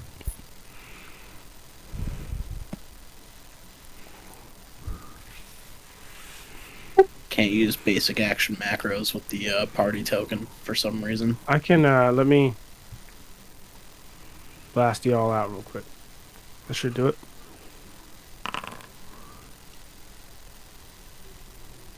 Ooh. Okay. Oh, you rolled twice. You But mean I you mean must have double clicked. Take the lowest one, I guess. Unless you want to use that hero point and just use the second one, because your second roll is better. Alright, yeah, I'll use that hero point. Okay, so just take off a hero point. We'll consider you're using your second roll. With your second roll, you know a couple of things. You know this creature. Well, I guess. What do you want to know? I'll let you. I guess that's not really how it works. This way. How many questions do I get? Well, I think in this way I'm just going to give you certain things. So I'm going to give you, so he tells you that this was at nighttime and it attacked with grace and all that. So you clarify with knowledge that it has dark vision. You also know that it is a beast. And That in the friggin' notes real quick. if you guys go to the bestiary, I see that, yeah. you should see some things in there.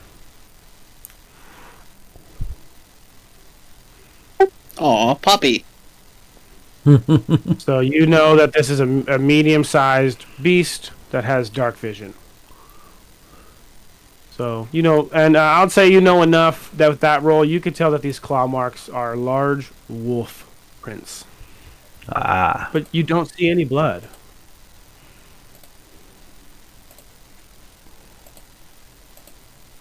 So, Kizik, you know that this is a very large wolf. Alright, I will relay that information to the party. Okay. Large wolf. Do you think you could follow those tracks, Kizik? Of course. Okay, the biggest question is, it's been a few hours. Do we want to rest here and then go, or go now? That is a good question. Oh, God. That is a good question. I think it would probably be best if we rest. It is getting close to night, and if this creature does have dark vision, like Kizik says, well, we would be at the disadvantage. Only dwarf man would be at disadvantage. Kobolds have dark vision too. Yeah, In the Kizik, end, dwarf man needs his spells back. Kizik and Burple, you guys would also be aware of the hut. Kizik, you would know that travel in the woods takes twice as long as travel on the road. Mm-hmm. So, mechanically, each hex is 2 hours instead of 1. Kizik thinks we rest for the night. Then in the morning, maybe wolf asleep. Catch it by surprise. Oh, That is That an is excellent idea. Yes, yes. Does this place? I go to look to the foreman. Is there food involved in this deal? Oh, yeah. Once you get in here, bunkhouse is open, chow hall is open. You can get some food, but it's open in the morning and at night. So everybody eats in the morning, works all day, eats at night, and gets headed to the bunkhouse. But y'all want to swing in there, get some food, hit the bunkhouse, and y'all can head out in the morning. I don't know what accent I'm doing now. I don't know if it's correct, but it just happened. we get the message. All right, Mr. Foreman, sir. Yeah, so y'all go ahead and head to the chow hall before you rest. And with that, guys, we're going to take a quick 5-minute break. So Ooh, gotta do my new transition. we will Not that one. catch up with you guys in a few minutes. And then when we come back, we'll see what's going on in the chow hall. Break time. Sounds good. There we Right. go. BRB, gotta guys, do- I got to use the bathroom.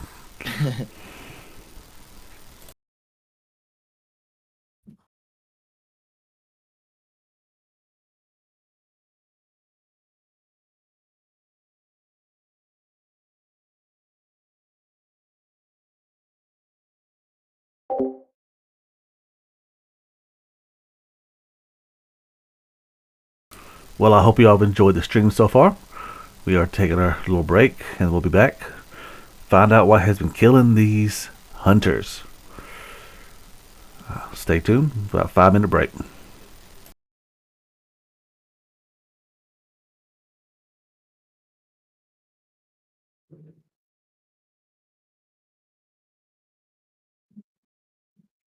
Well, I'm back. I made that quick. I just had to use a quick restroom break.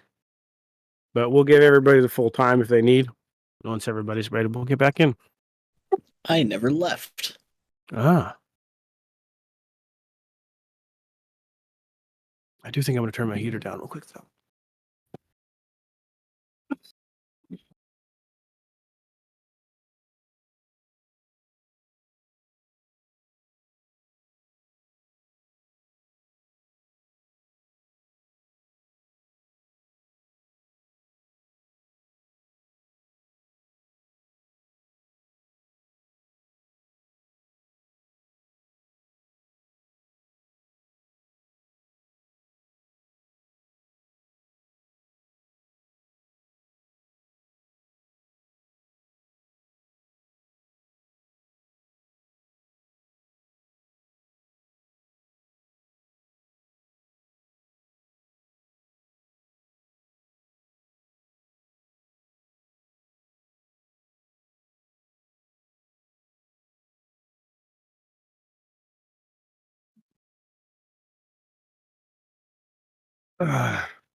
Yeah, I was like roasted in here with my heater. I cranked it up earlier because it's been pretty cold, but now I'm in here in my room with the door closed and stuff by myself, and I started heating up.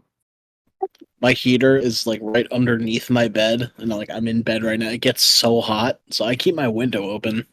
Oh wow! Even though it's like 20 degrees outside. It's supposed to be snowing at 7 a.m. here until 11 a.m. and then picks back up at 2, and then again at I think it's supposed to snow 6. tomorrow as well. Let me check the forecast. Oh yeah, 60% chance. At like 7 p.m. Yeah.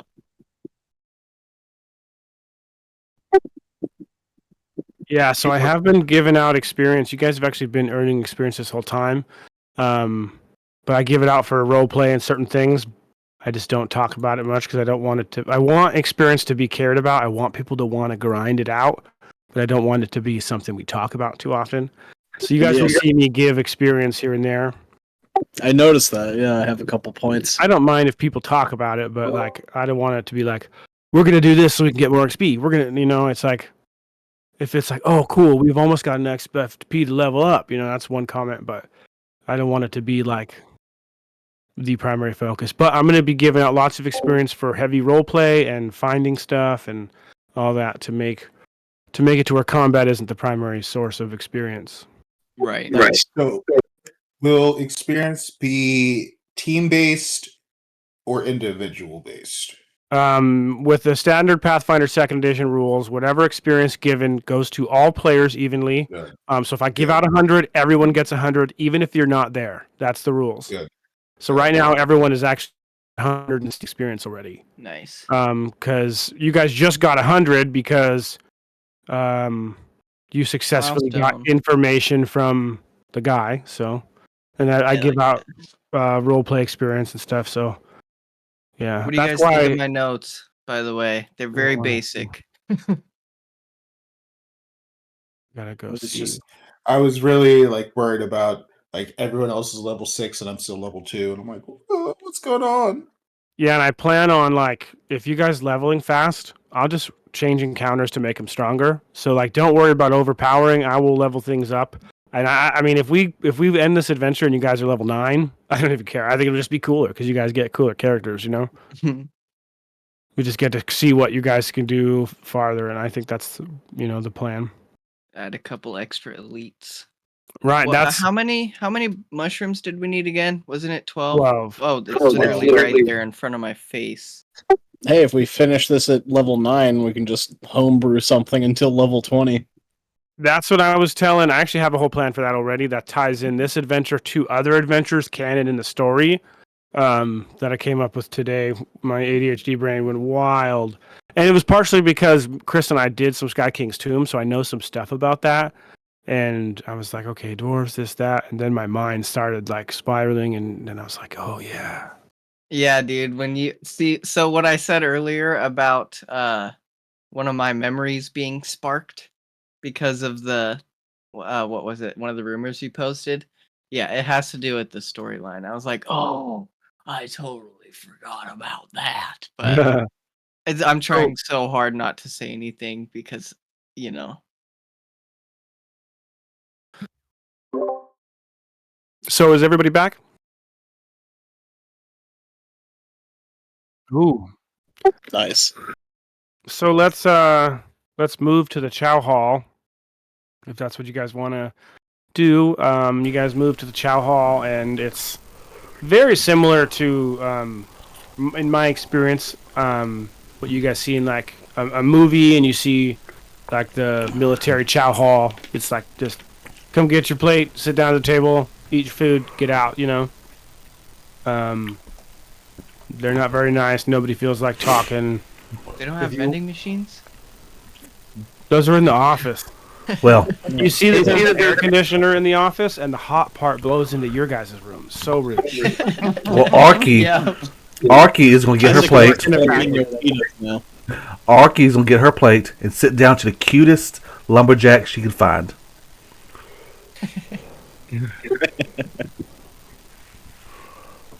Okay, and you sit down next to, he is not a gnome. What am I thinking? My brain is just Halfling? halfling. Yeah, another halfling. And this halfling looks kind of sad, but they're sitting there and just eating some food. There's not many people in here this time of day. Everyone's normally working for a couple more hours. You guys are in here earlier. Yeah. This halfling's probably here. Maybe just got done early or for some special reason. Yeah, she's going to look over at him and say, "So, why so glum? You don't look too happy." Oh. Well, one of my friends is missing. Is it this wolf that I've heard about? And you'd see, like, when you say wolf, you could kind of see him wince in pain a little. Yeah. I hate to see such a cute halfling be upset. Me and my group, the Kobold 3 and our fellow dwarf, are actually investigating it. Maybe even if they're dead, maybe we could bring the remains back to you to kind of help you. Well, anything would be better than not knowing. My friend Edgren, we're in a band together, and he's the singer, and he was taken. The wolf took him. We heard him scream for so long, and they actually gave me the rest some time off here, and I get off work a couple hours early every day. Okay, that's not good. Are y'all staying away from the attack areas, or are they still working on those areas? We don't have to work as close to the forest when it gets dark. But they don't make a lot of exceptions around here. I see. Maybe find a new line of work. I mean, you said you're a singer, right? Have you thought about being a bard and singing at taverns? Well, I am a bard. Then why are you working at a lumber mill? We were just traveling through, and we needed a place to stay, and they made us work. And then, well, they gave us tools, and they didn't know, but we had to pay for those, so we worked, and then we were short money, so we had to work more to work off the money we didn't know we owed them. It's hard to get out of here sometimes. I see. Why didn't you just leave? Say, screw the money and leave. Well, I didn't want to leave Edgren out there. I figured at least if I stay here, I'm gonna wait for him to get back. Okay. Well, I'll do what I can. Hopefully, he's alive. My friend, I kind of pointed at the green kobold wherever he's sitting. He didn't see. I think he said he didn't see blood. So maybe he didn't kill him. Oh well, That's good news.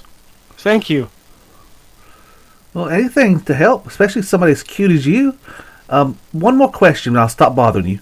How do you feel about interspecies relationships?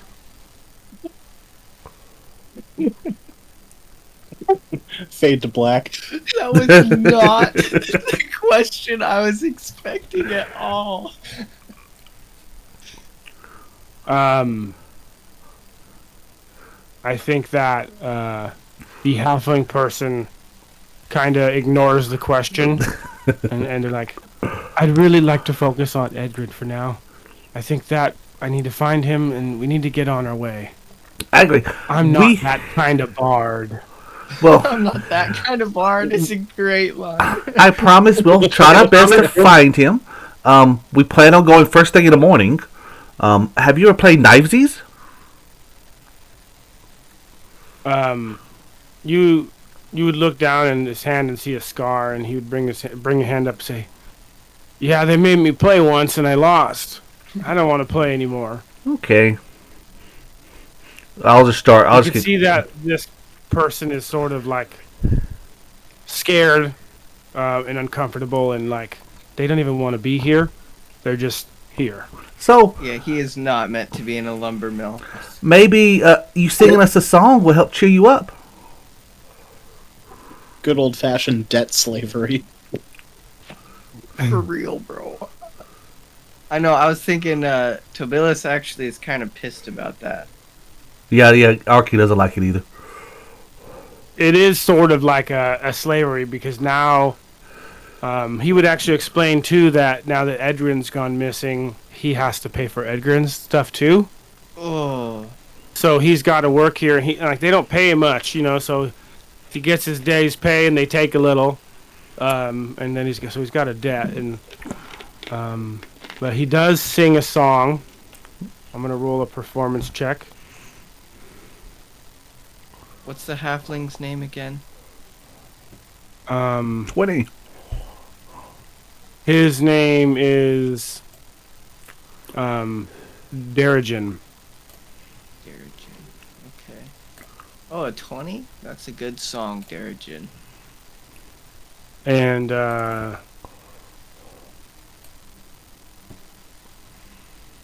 he sings a song that I want to see if I could bring up. You guys know, okay, in Lord of the Rings, when the steward is eating the tomatoes and everyone hates him, and the halfling, the hobbit, sings that song, that's like really sad and depressing, sort of. He sings that song. And it's like really sets the tone in a really depressing sort of sad tone before you guys head out. All right.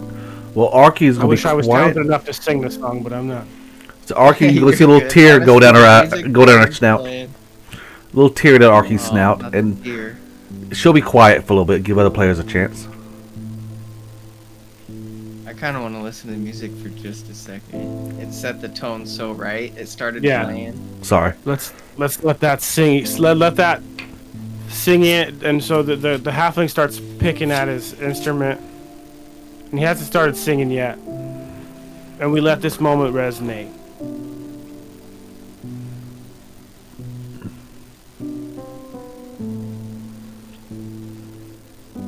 And then after this, you guys end up finishing your meals and heading to the bunkhouse.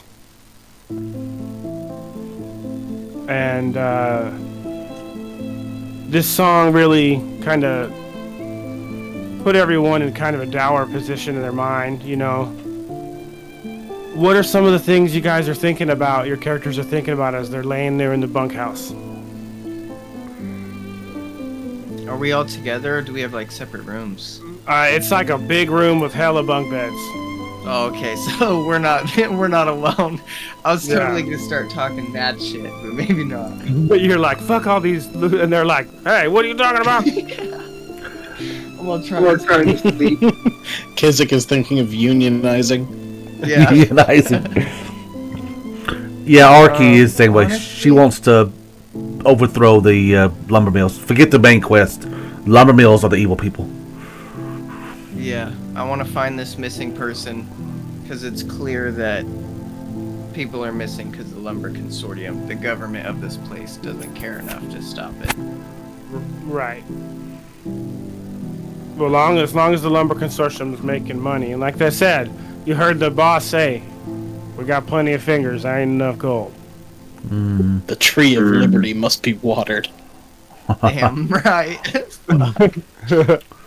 I'm also thinking these beds are nice and comfy and big. Yeah. Yeah, you got for all the kobolds. These are like big logger beds. Big enough to Everybody share else with is the like, what do you halfling. mean? I think Purple is trying to question Hizik as much as possible about these creatures, about the creature that we're going after, and it's like, do these wolf creatures usually hunt in packs? That's what I have heard. Do we have to worry about more than one? Kizik has heard of wolves and packs. Yes, yes.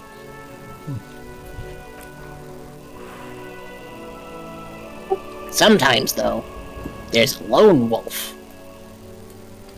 Those are the ones you really have to worry about? Kizik not so worried. Wolves is dogs, and dogs is friends. Friends don't hurt friends. If wolf was dangerous, there'd be blood, right? Not necessarily, little one. You hear someone in their sleep say, "Shrimp is bugs." You're telling me a What did he shrimp say? fried this rice? Shrimp is bugs? I got myself there. Shrimps is bugs. That was good. I love it. Well, that means it's bedtime, obviously.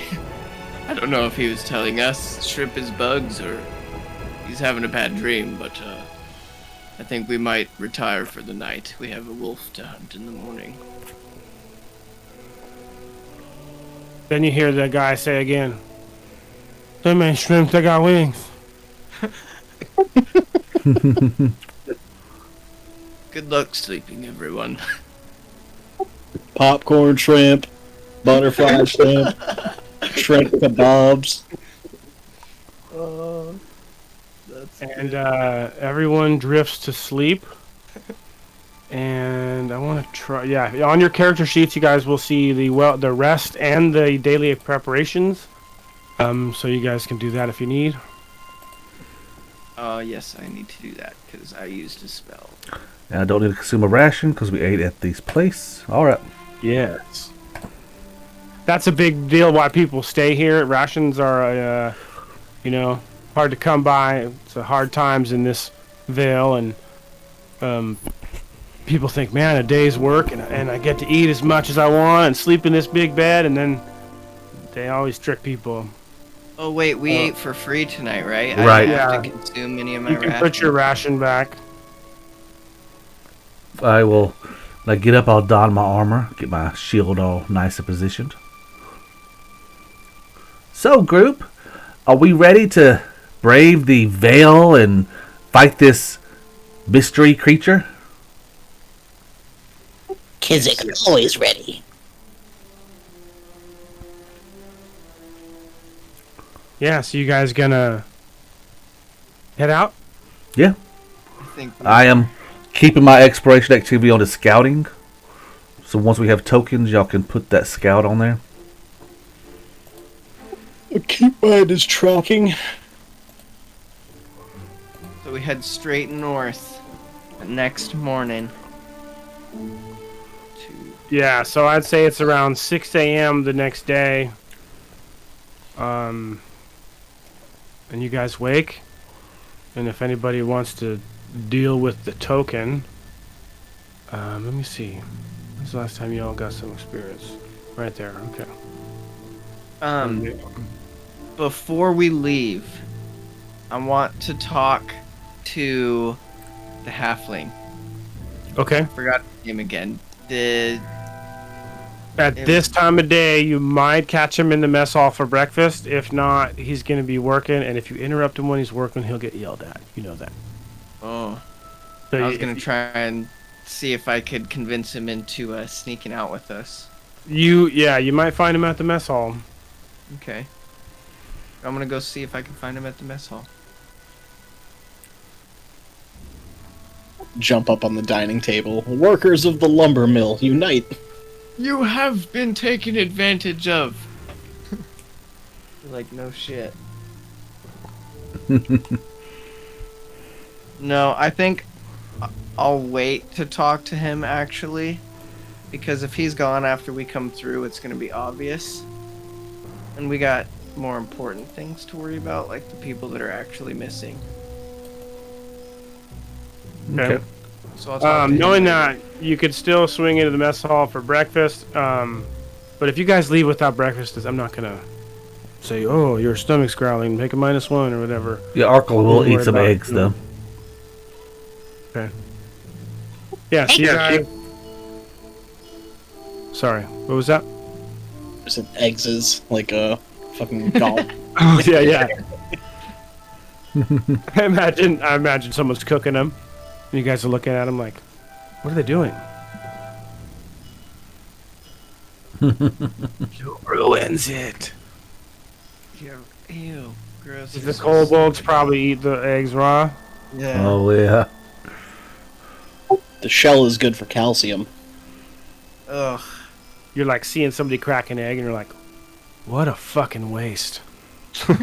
Yeah, right. They just threw that in the garbage. Why didn't they just eat it whole? Like, we make our own dog food, and we take the shells, dry them out, and then blend them to like a powder. And add that in. I made my own dog food yesterday, and I'm gonna have to start doing the eggshells too. Hell yeah. I took all the leftovers out of the fridge that hadn't gone bad, like there was some steak and some chicken and rice and other things, and I just ground it all up. And there was even veggies in there, and I gave it to my dogs. They fucking loved it. Dude, my dog picks the veggies out. It's so fun. No way. Yeah, they'll eat everything, and then like they'll just be like little bits of like peas and carrots on the ground next to his bowl. That's funny. It's kind of irritating. So how long does it take us, you said, to get through each hex? So 2 hours. So I know you moved like 3 times there, but that would only be twice. Or like, you moved to Right. here and then here. So that's 4. so now it's about 10:30 in the morning, and you're in the middle of the forest. You guys have been walking through. It's been very dense. But it's been daytime, and as it's morning, you hear the birds chirping, and you feel like during the day the forest isn't that bad. And that's a fact that you guys would know. As you pull up on this hex, you do start to see the lake in the distance, which means you know you're on the right path.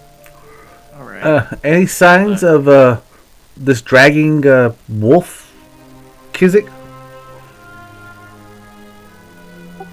Kizik has tracking on. I think that means we move at half speed. Yeah, it is. Yeah.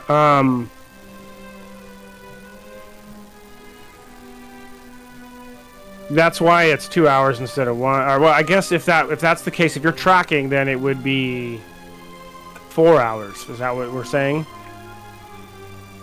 If you're half speed. Yeah, it would be. Shit. But you, I wanted to mention, Evan, you could be hunting prey on this thing that you're going against as well. Oh, true. Can I do that at the same time? Is hunt prey a exploration activity? It's just an action. So you would have hunted prey before you left. And then now you get a bonus to your track. Until you hunt prey on something else. Yeah, so right now the wolf creature that you were looking for, that is your prey that you're looking for. Got it. But it took, since you're tracking at half speed, it took 4 hours to get to the lake. Or no, 8 hours to get to the lake. So now it is like 1:30 in the afternoon, and you guys are seeing the lake on your path here. But you think that you could get to the cabin in 4 more hours. Onwards. We must make haste. I agree, Kizik. My dwarf knees are getting old.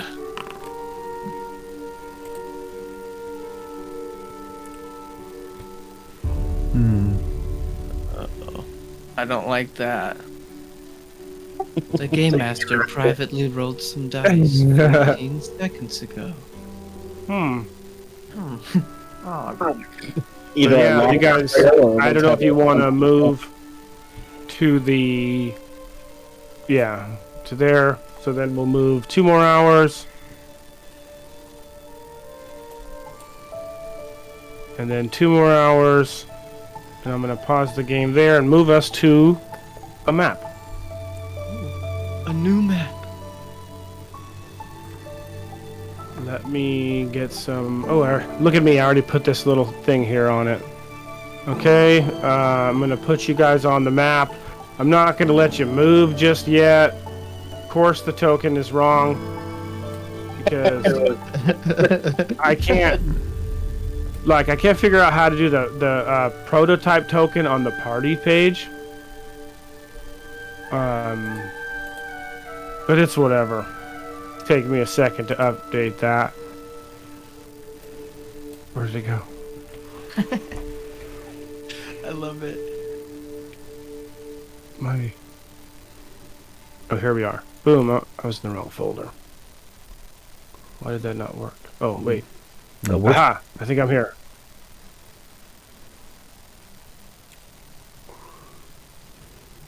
Aha! Okay. And I'm going to slap y'all on the map here.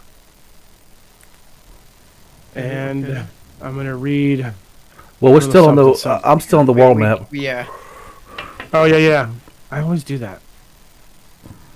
Ta-da! Boom. There we go. So you guys pull up Oh. We'll start. in the woods. It is... Let me see if I can... Does that get brighter? Did it transition to daylight? Yeah. Okay. So, you guys are walking, and it is about, is it 5:30 p.m.? So, it is not dark, but you know it'll be dark soon. Or maybe in some time. Where? Oh, I was on the wrong... There we go. Boom, boom, boom. The sounds of the forest become suddenly distant as the trees part. Let me get some music to fit this first.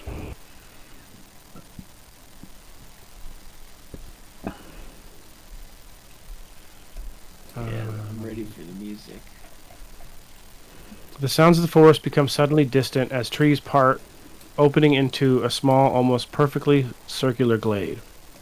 The nearest stands of pine, fir, and darkwood twist away from the clearing as if bent by some impossible strong wind, or perhaps in an attempt to turn away from the clearing.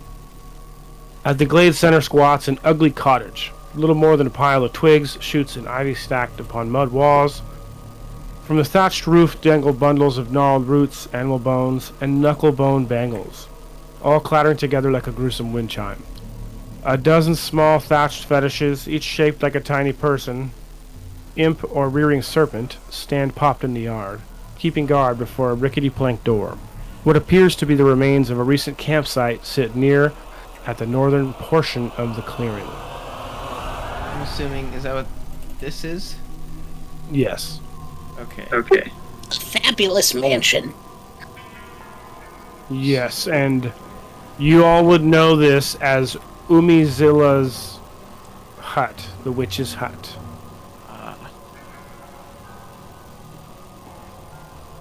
Staring at the fetishes that are surrounding the building, would Burple know what kind of witch this was?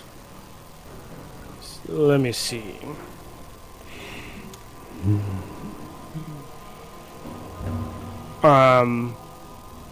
So, can you give me a recall knowledge? Sure.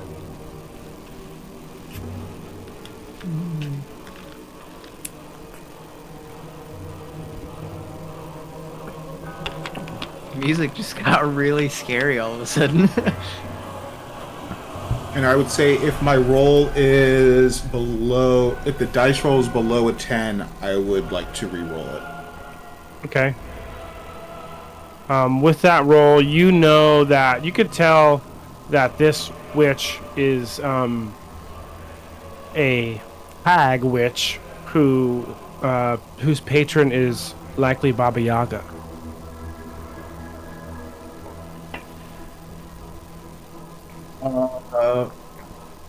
So the party hears Burple. Baba Yaga, Baba Yaga, Baba Yaga, and he's kind of like shaking as he's saying this. Purple, are you okay, buddy? No, I'm not okay. Baba Yaga, Baba Yaga, and he points towards the house. What's a Baba Yaga? Baba Yaga is evil, evil, evil. The witch has been gone for a long time, Purple. We'll be safe. Yes, stay behind me and my shield. And I will change my exploration activity to raise shield. Okay. I'd like to investigate that campsite up north. Okay, yeah, go ahead. I shall follow.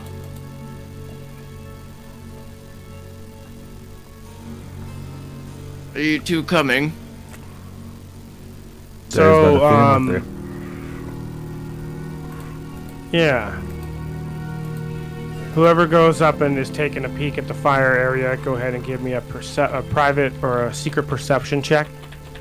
I could also, if somebody, yeah. Okay. Kizik, as well as Tobilis, you see the prints here have changed and mixed around. There's actually large wolf prints, but over here, you recognize thing as nothing else as kobold prints. Whoa. You see, and they're not yours. This isn't like you guys walked in a circle and now you see your own kind of thing. Like, these are clearly someone else's. And by this information, it seems like Edgren might have been kidnapped by the wolf, but Barlis seems to have been kidnapped by kobolds.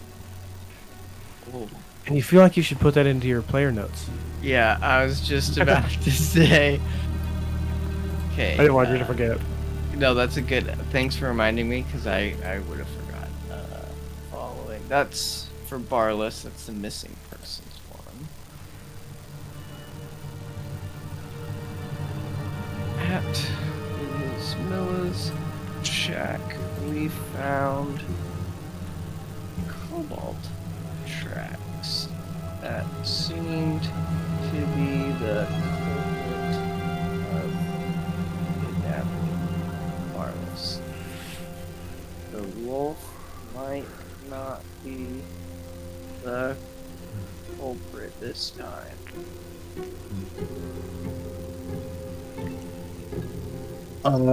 If possible, I would like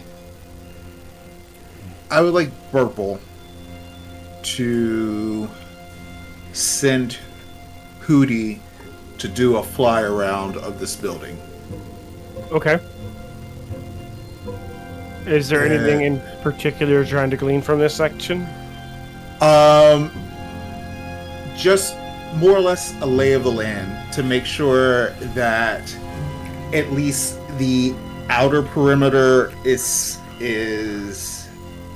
monster or enemy free or person free. Sure. Okay.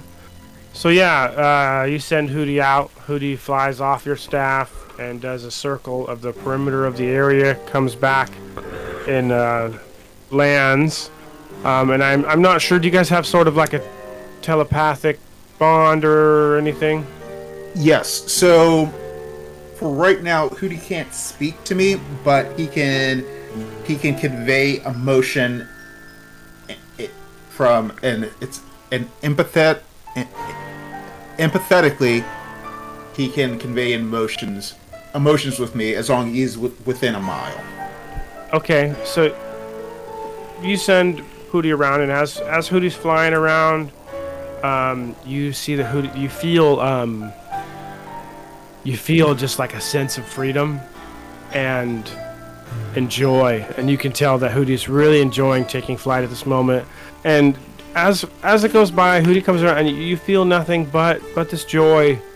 And Hootie lands on your staff again, and you feel joy and safe, and you feel like you got what we would call nowadays endorphins and dopamine flowing in your brain from all that. And Hootie portrays the feeling that you don't feel there's anything around here. Hootie does not sense any danger on the outside. Well, let's check the inside. And I will walk around this way. Oh, wall in the way. Look the door.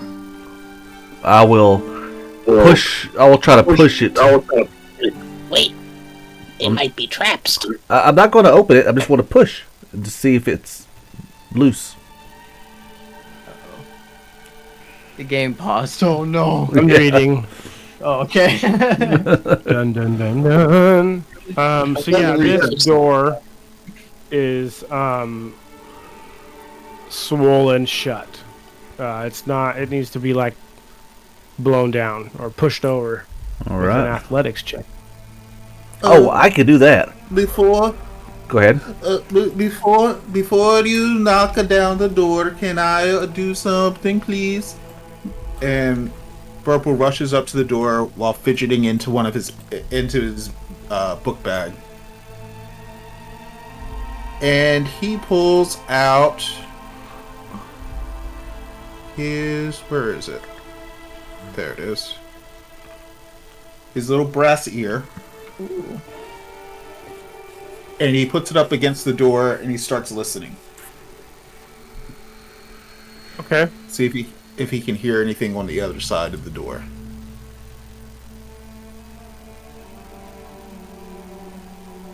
Okay. Go ahead and roll a perception check. Perception for you? Okay. You want to do a secret perception? Gotcha. Okay.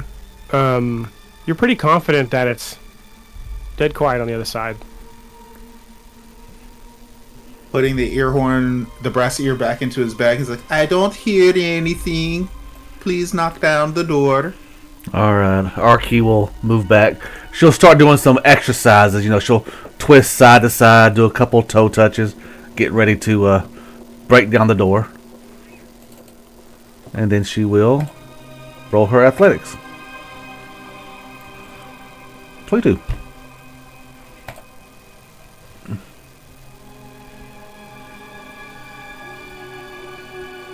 Okay. Yeah, so this door blows off the hinges, lands on the ground, like you just busted in on a family with their one nephew who's a wizard, and the door just boom. I'll look back at the group and be like, it's all about the warm-up. Just remember that. Wow. And then... Arky, you are strong for a small individual. That was impressive. Thank you. And she'll smile and beam as she steps in boldly. Yeah, so you enter this room, and this seems kind of be like the back door of the area. It's like a mud room. Everything is in shambles. It's dusty. It appears that this place hasn't been used, or this door, whoever went here did not use this door. This door hasn't been moved. And the door in front of you is closed, but it is not swollen in its place. But after you make that super loud noise, you do hear, like, it sounds like maybe like a cast iron pot fell off the shelf somewhere. Okay. Should I open this door, or does Burple want to do his little ear thing again? would definitely listen again. There was something that fell on the other side. Maybe somebody was trying to hide. Purple will move in to this door that's on the south and will pull up the brassiere and listen in again.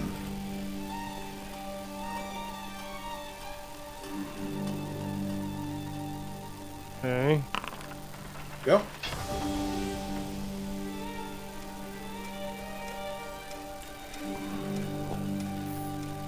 Let's zoom in.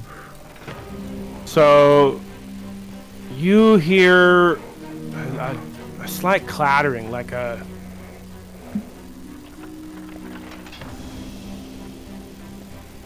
you definitely hear something.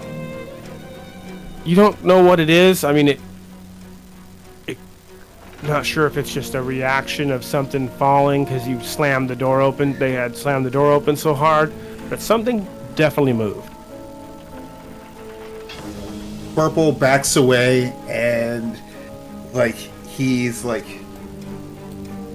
doing like arcane, like not like a prayer cross, but arcane motions in front of him, like warding symbols, like in front of him. He's like, no, no, no, no, no, no, no, no, no, no. All right. Well, with that, Arky will pull out her pike. Good call. I'm And hold it two-handed. Well, hold it one-handed because she has to lock the door. But I will grab an arrow and I will have it at the ready. and I'm gonna do the same with my crossbow. first thing I'm gonna do is I'm gonna reach to the doorknob and just test it, see if it's locked. It is not locked. Okay. I want to gently just twist it and push it open. Roll me a secret stealth. Sure. Okay, still ready? secret. That is private GM roll. Oh yeah. Yeah. Okay, got it. Proficiency. Tobilis looks back at Burple. Are you ready, Burple? Did I do You that turn the right? knob. What's that? Did I do that right? Yeah. Okay. You turn the knob and open the door very carefully, and you could hear it, but you don't think any. If something were in here, you don't think anything could have heard that. It was pretty quiet. All right. Can I lean forward and kind of just peek my head in to look around? Yeah. So I'll move forward just a little bit to see.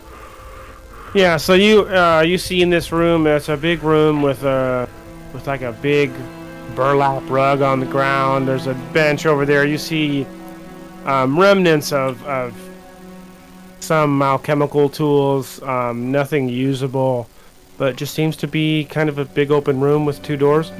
Okay. I don't want to be loud and noisy. Yeah, good idea. Kizik, you're our stealthy person. Why don't you go in first and look around?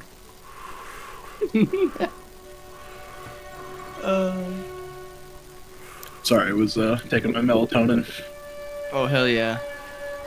Uh, Gotta stay awake.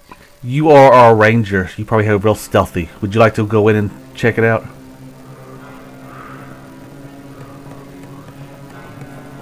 Wait. The room looks empty.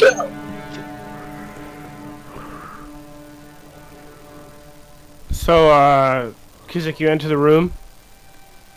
Yep. Are you currently trying to be quiet or anything, or are you just walking in? I'm trying to be quiet, but I'm not like avoiding notice or anything. Okay, so you're not like trying to stealth or anything like that? No, I'm just being Okay. silent. Alrighty, let me see. Okay. Yeah, so you step into this room.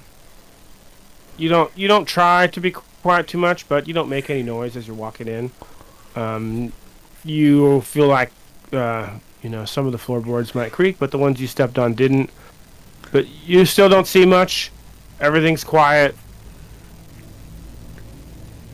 But if you guys were to say you heard the sound you thought you heard came from the room to the south. All right. Well, as soon as Kizik gives the all clear, I'll go in. Yeah, I'll peek around the door and I'll silently wave everyone in.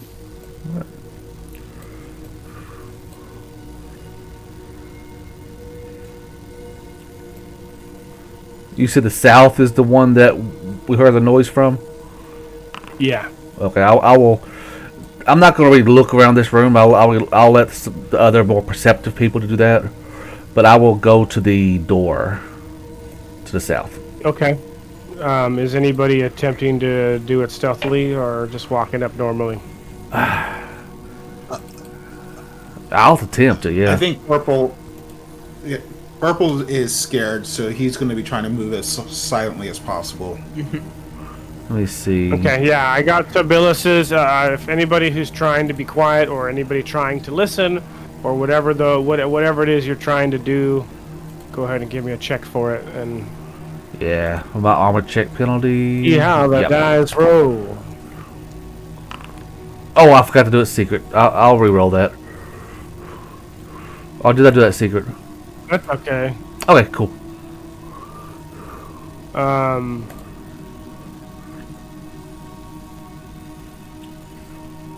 Okay. Kizik, you make a little noise. Just barely. I think floor creaks a little bit.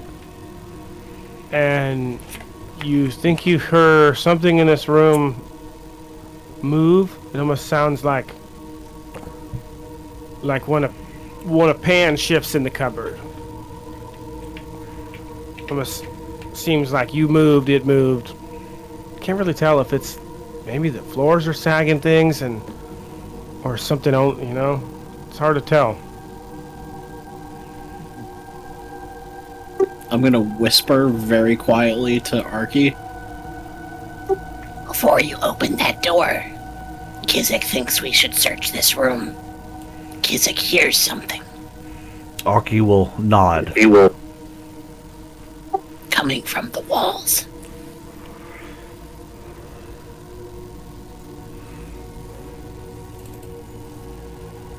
Yeah, if anybody wants to search the room, they can do perception checks. But if Sure. you're trying to search the room quietly without making a bunch of noise, you want to do a secret perception and secret stealth. All right.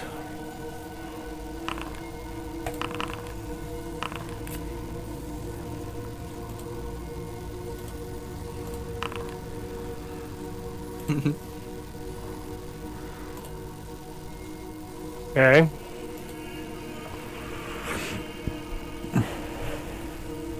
You all don't make a peep. All very quiet. And nobody hears a thing. Except for maybe the wind blowing. Kizik's gonna open the cabinet in front of him. Okay. You open the cabinet. And you hear a big something tumbling around and moving behind the door. Arky, you can tell it's right on the other side of the door. Something is banging and moving around. Oh. Ah, fuck it. I swing the door. If the door's not locked, I'm gonna swing it open. Oh shit. Weapons at the ready. You fling the door open, and this is right in front of you. Oh, what the shit? It's a potbelly stove or a cauldron with legs. And roll for initiative. I play Pot of Greed. Yugi boy. Oh my god. I hate that show. I used to watch it so much though. Which allows me to draw 3 more cards from my deck. It's like the funniest meme ever. I know. 21. All right.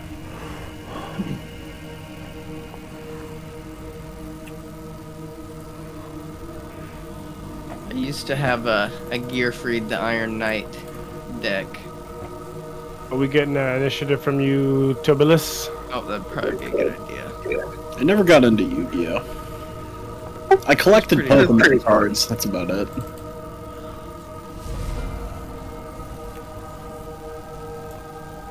Yeah, I never did Pokemon. Alright. So I'll swing the door open. To be fair, I did have my hand changed to one-hand grip, so I'm going to spend an action.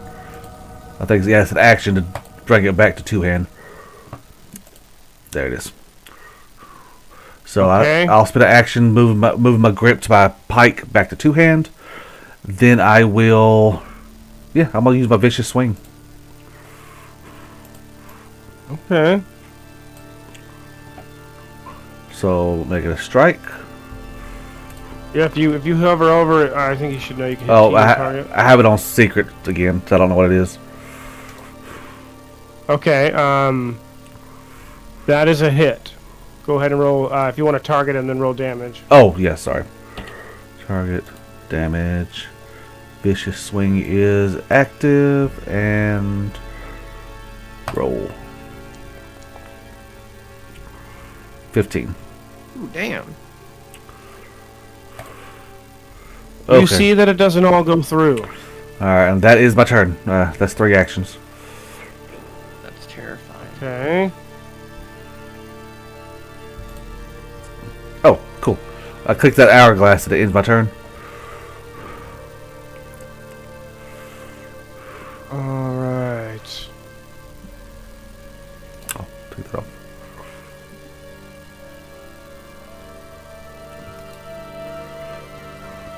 Why am I... Okay, give me 1 sec. I need to find something. Oh, is it? It's gonna be down here.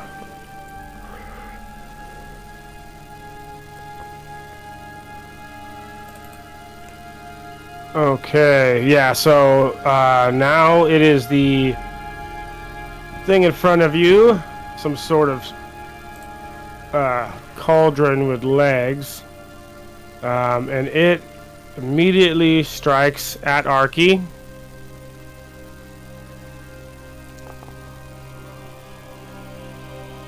And misses.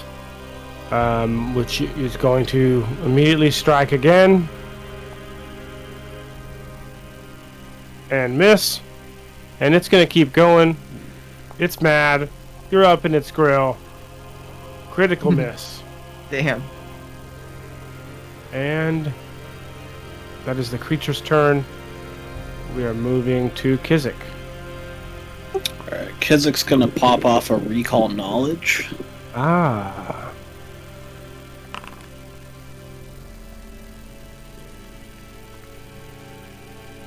Okay.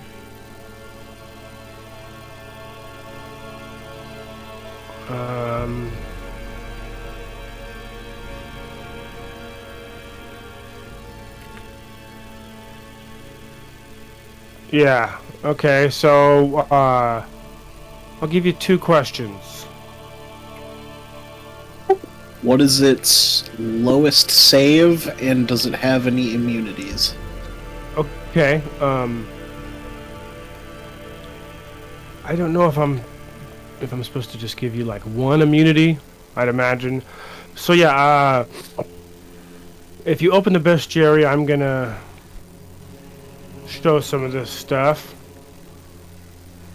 I'm putting its reflex save up, and one of the immunities you should be able to see now.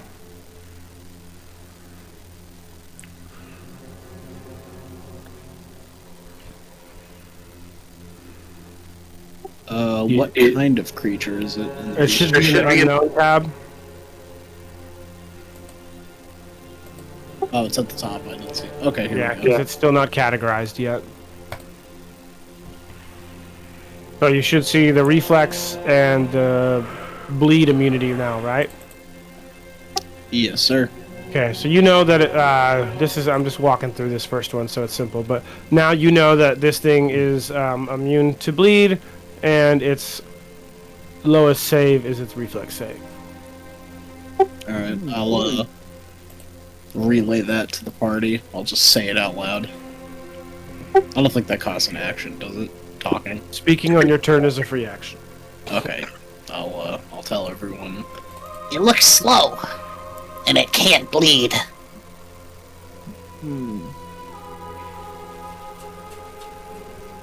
And my second action, I'm gonna do a hunted shot.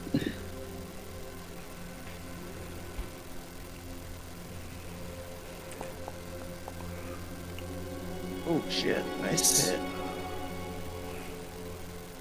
Oh yeah. That is a hit. Roll your damage.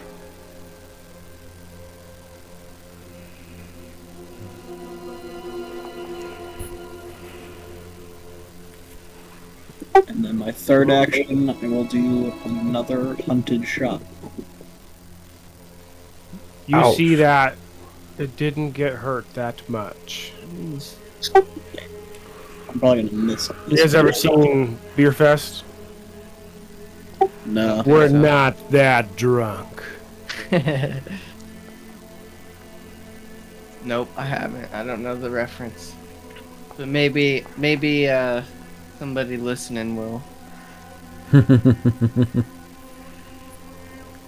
So yeah, you hit with your first attack, did some damage, and then missed, and missed, and missed.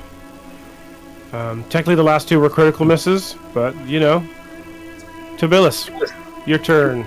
I did get a nat 1 on the last one. Do I get like a crit fumble?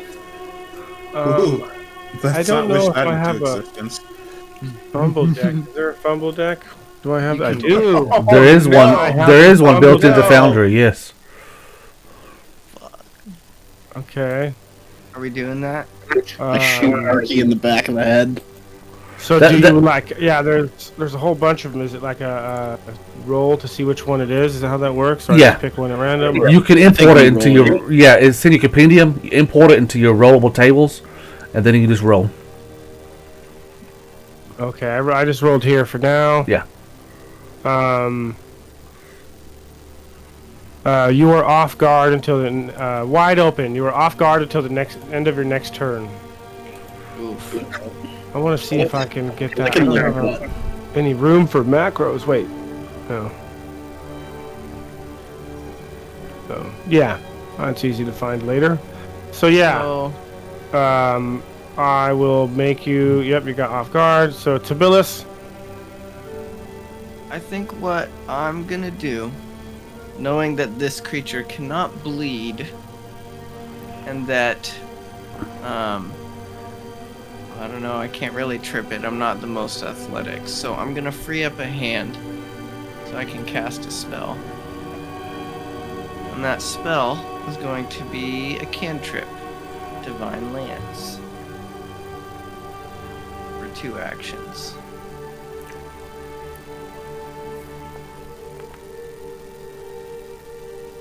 That's an 18 to hit. Yeah. 3 spirit damage. Damn, I was Has hoping. no effects. With that, I'm going to open up the bestiary. Everyone, it's immune to spirit damage. And I just added that on the bestiary now. Now that you know that. And I'm going to also put its AC because you know how it hit it. Okay. Just some ways I was told to run that module. I like Not that. just recall knowledge. As you guys run into stuff, I'm going to add it, you know? Yeah, I like So- that. Speaking Okay. of, actually. I have one more action. I think that one more action is gonna be used to draw my warhammer. Oh, I did it wrong. Yeah, so throughout the game, I There would you go. get used to checking the bestiary because I might edit it and not say anything. Okay. All I right, think that's my kinda turn. fun. Okay, we're gonna move to Burple. All right. Purple's kind of freaking out here, but Hootie is very much eased with it. So, Hootie opens his wings and flaps his wings. You see a gust of wind go around Purple, and his eyes go from green to like this, like radiant white. And he puts his hand up in the air like he's strumming a harp. And you guys just see his arms just go up in the air. But what he sees are these thin tendrils coming off of each of you in this creature, going off into the heavens. And he's going to pluck the string that is Arky and cast Nudge Fate onto Arky. And then he's going to command Hootie to fly up over Arky, like 10 feet, well, however high the ceiling is. And Purple's going to pluck another string to do his Familiar's ability, which is, where did it go? Balance Luck. And will take the creature's AC down by 1. Okay. All right. That's fucking cool. That is really cool. I love the description you did. That's awesome. Mm-hmm. Thank I you. agree. I also enjoy that. Yeah, let me just edit it manually. Okay. That was cool.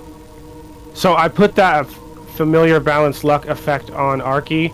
I don't know if I did it right, so if you want, if it needs to be deleted and redone to be done right, that's fine. But Okay. yeah.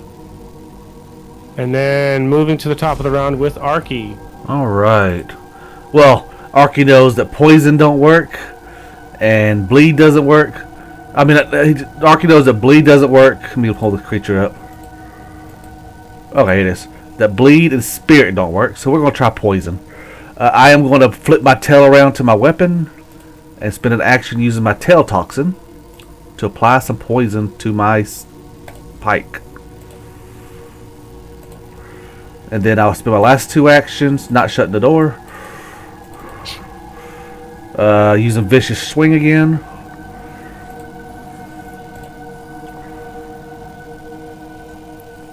Crit. Nice. Ooh, critical hit. Make sure my extra dice is on there, and 18 damage. Hell yeah. Takes It half. takes the hit. You notice the poison doesn't do anything. Okay. But let me see. You do notice a large crack in this thing, and you feel like because of that crack, it's gonna be easier to hit do more damage from now on. Oh, we broke his threshold. Awesome. And that's your 3 actions. And then we'll move to the Cauldron, who will strike at Arky Ouch. with a hit. It automatic. Then it uses an action to grab.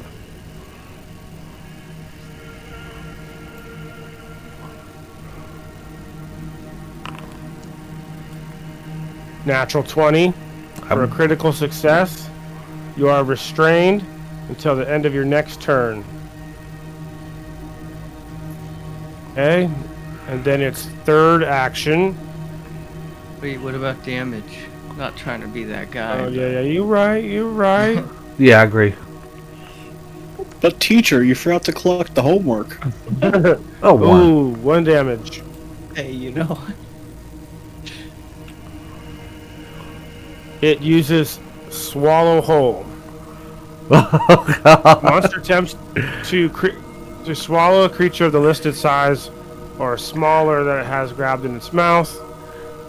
Is there a listed size here? Small.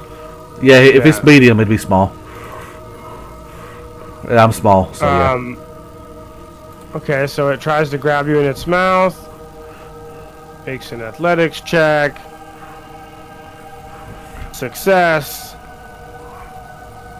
You are now grabbed and slowed 1. Aren't you like... Wait. Oh, shit. You're inside the cauldron and you take some more damage. Oh my god. Fire damage because the cauldron's lit.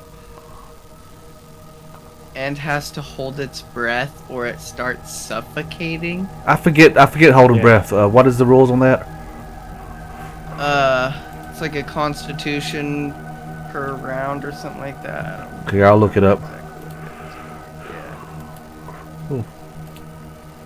Yeah, so, but it's all 3 of its turns, so, if you want to look into that Yeah, I got it. while we move to Kizik. I'm gonna do another recall knowledge.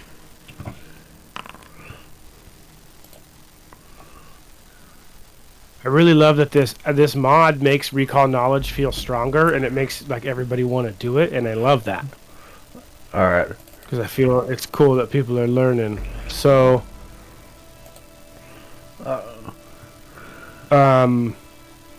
what 2 things would you like to know? If you want Does to it open it up. Does it have any reactions, and does it have any weaknesses? It has no weaknesses. Let me add some of these things.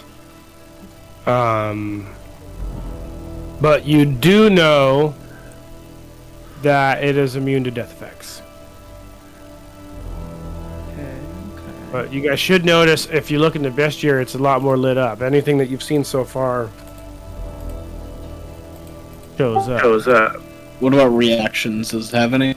It doesn't, so that's why I gave you something else. Oh, okay. Sick. That's kind of the way I read recall knowledge. It's like, if they ask for it and it's not an answer, just give them an answer to something else, you know? Alright, cool. So In that case, my second action, I'm gonna try to tumble through.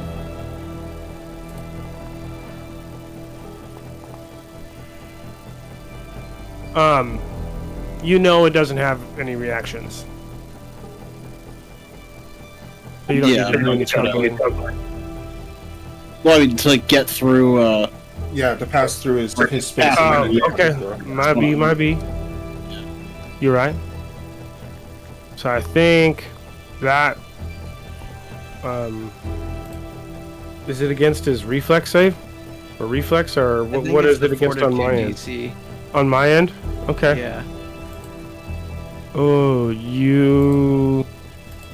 Oh yeah, well acrobatics would be. I don't know if. You got the reflex. I would say reflex, yeah, and I Is would it say, reflex? yeah, I would imagine that's reflex. I'm gonna say it's reflex, and It's you reflex. I just pass. looked it up. Yeah. So yeah, you move. And then my third action, I will do another hunted shot. So I'm gonna shoot twice.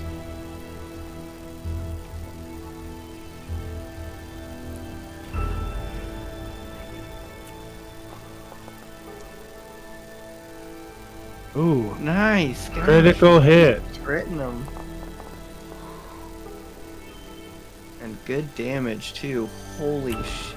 Damn. And aren't your first 2 strikes combined damage, right? Yes, sir. So I'll wait for you to roll those because I have a button to combine them.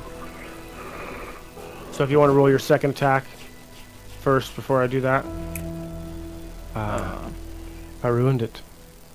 Either way, because yeah, if you would have rolled damage, I would combine them because they combine for DR reasons. But describe your kill. I'm gonna somersault underneath Arky's legs, jump over the pot, and then like in midair, I'm just gonna like shoot right down at it, right at the lid. Okay. And the lid, you hit the lid, and the lid busts off, and the thing rolls forward, and Arky rolls out of it. Arky, are you okay? I am great, and I did find out that it is 5 rounds. I can hold my breath. That is good to know. It's out of character. It's 5 plus your con mod rounds. So 5. I get it. Neat. Arky almost became tasty snack for the cauldron. That was a very unpleasant experience. Is this? But I've never seen something inanimate try to eat me before. Usually getting swallowed is a pleasant experience. I think we should have listened to Burple. Bobby Hogger. And Burple's actually going to move towards the cauldron, and even if it's not effective, he's going to start doing some arcane rites and chants to try to dispel the evil that he knows is within this dead pot thing. So even though it's dead, it starts to squirm like a bug being crucioed, you know? It's just like the inanimate magic is still being affected, and after some time, black swirls of smoke come out and like whiffed away into the ceiling, out of the building, and gone. And the place just feels a little bit better.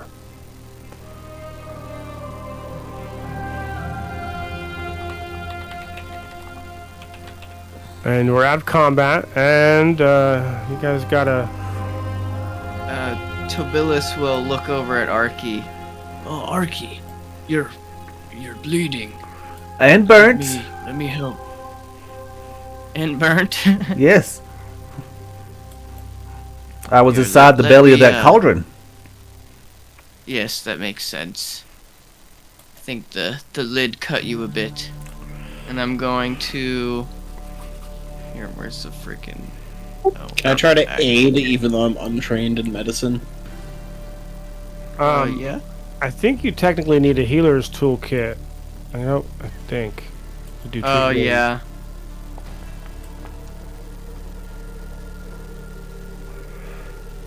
Oh, cool. And I will apply a nice salve to your burns. All right, that's perfect. Oh, that is so much better than you tried with the. She'll kind of wiggle her finger at you. This is perfect. I feel better.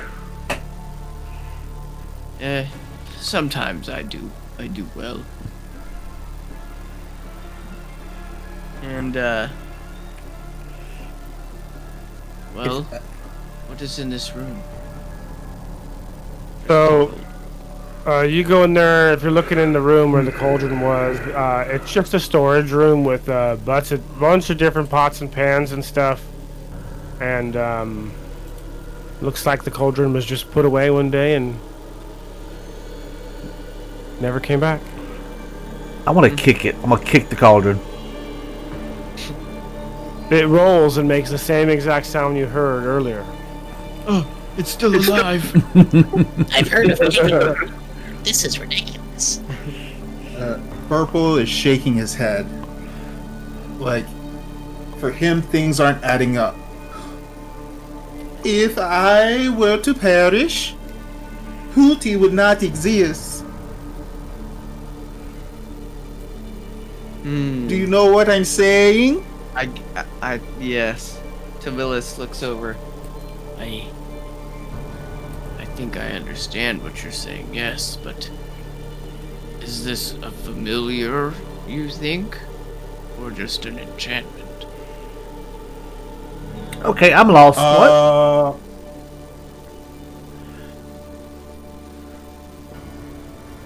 I threw something in chat for Burple. Oh, there we go.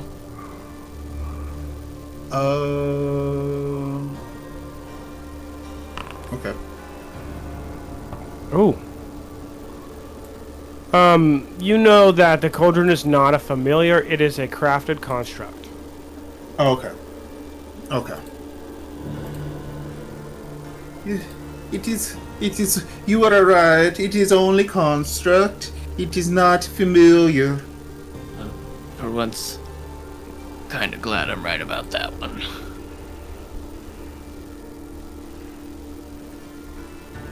What does that mean that this next room in this direction will be safe? I mean, we are in the alchemist's hut. We might as well look for some of those mushrooms, perchance. Do you want me to check the door again? Yes, that would be yes. great. Alright, Purple will go up to the door and pull out the brass ear and listen in.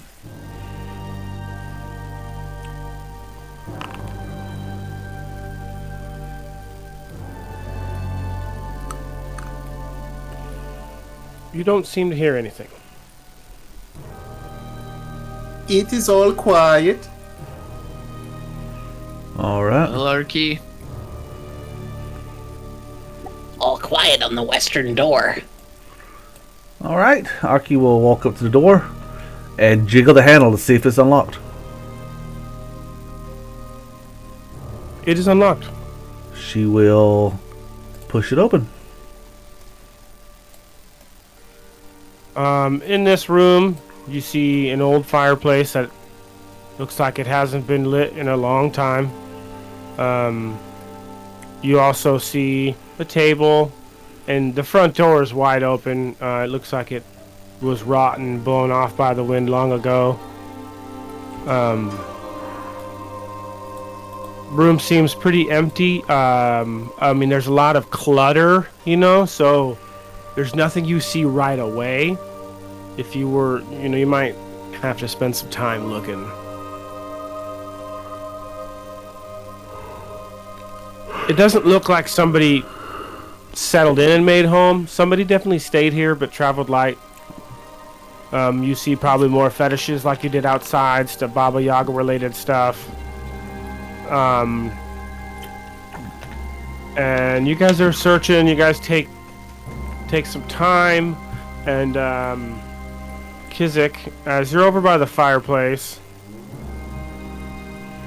you seen a bag in the corner that on the map looks like a treasure chest, because that's why. Kizik found the mushroom. So you actually don't see mushrooms. If you notice, the quantity is 0. You see like leftovers, like there used to be mushrooms in this bag, but they were taken. Dang.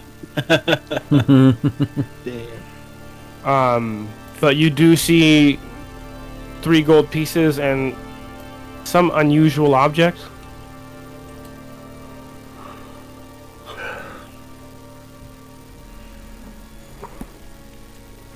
What you got over there, Kizik?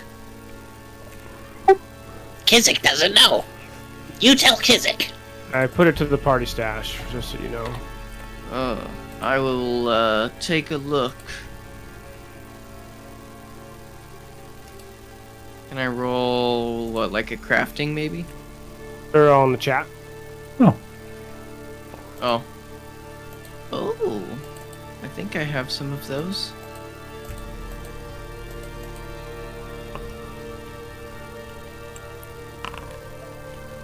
But you guys do have 3 gold pieces in your stash now. Nice.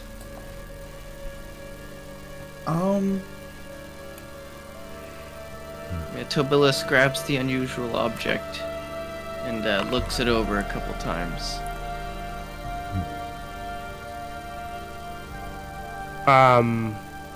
Tobilis, you look it over, and then Kizik actually grabs it back from you. And Kizik, you see what it is. You sort of remember. You know this to be known as a soul speaker.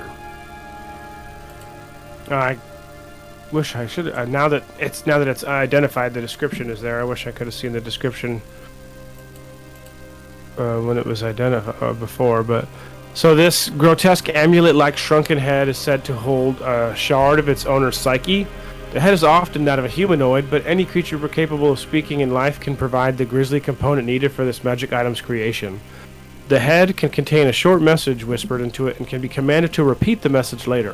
While a soul speaker carries a message, the eyes of the shrunken head are open, and they close as soon as the message is delivered. The eyes of this soul speaker are closed.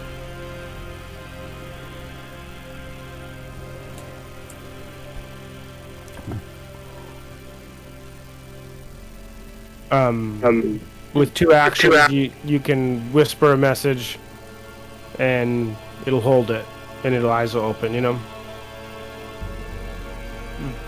So,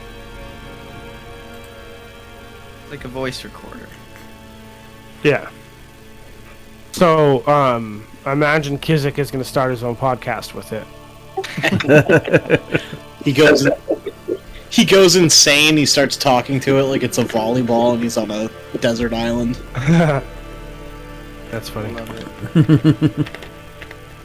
Yeah, and so, the only thing left of this building is a room to the south, and then there's the front door here. Yeah. You can tell there is no heat coming from this fireplace. It hasn't been lit in a long time. Yeah, I'll go and open this door. Step in. In this southern room, you find a lightly used bed with a desk. Pretty much in shambles. There's a bookshelf with some old, dusty, unrecognizable books. Anything that you would touch would kind of fall apart. Everything is so old. It seemed, like I said, like the witch that used to live here might have slept in that bed at some point, but it's been a long time. Rather empty. No one seems to have set foot in here for a while. And Kizik, you look real hard. You're looking, and you guys don't seem to find anything in this room. And you feel the house is clear.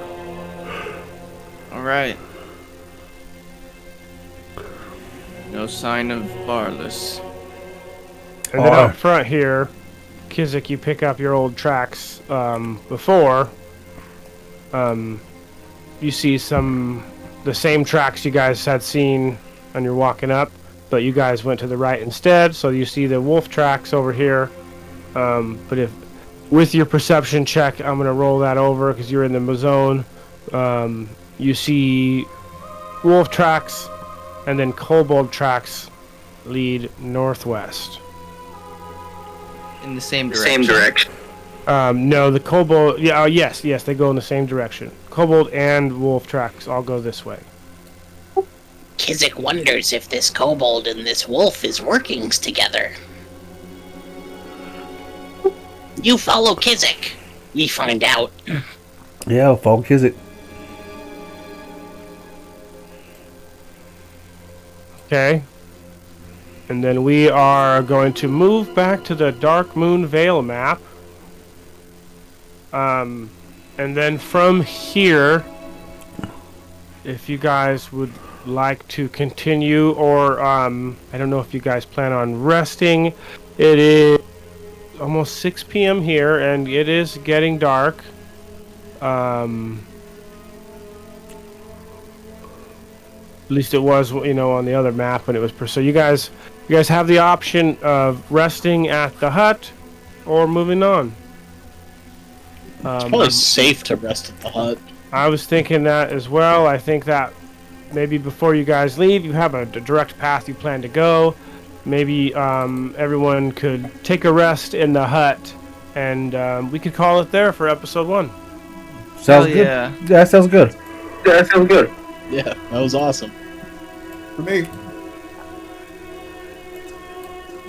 Yeah. I'm gonna go ahead and Right. hit my rest button and subtract my ration for the day. I just updated our notes to make it so we remember that the wolves and the kobolds are probably working together, or it seems like it. Going the Yeah. same direction. Let's see. That one. Transition. Yeah. So you do have a better look of what the iron blue mushrooms look like because you've seen scraps of them in the bag. Here you have seen kobold prints, wolf prints, and drag marks, but yet again no blood. That is odd, yes. Would it be possible for Burple to forage around this area for food so we don't have to use our rations? Yeah. Oh, awesome, yeah. So, you're obsessed. Yeah. So I think that's a survival check, huh? Yeah. Actually, can I use my plant lore? It'll be absolutely. a vegan. It'll be a vegan dinner. Yeah. Ooh, legumes. I love legumes.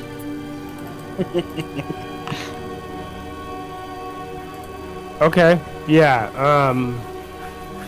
You find all sorts of fruits and nuts and vegetables and all sorts of things, and you guys actually have even though it's all grown from plants and stuff, you guys eat pretty good.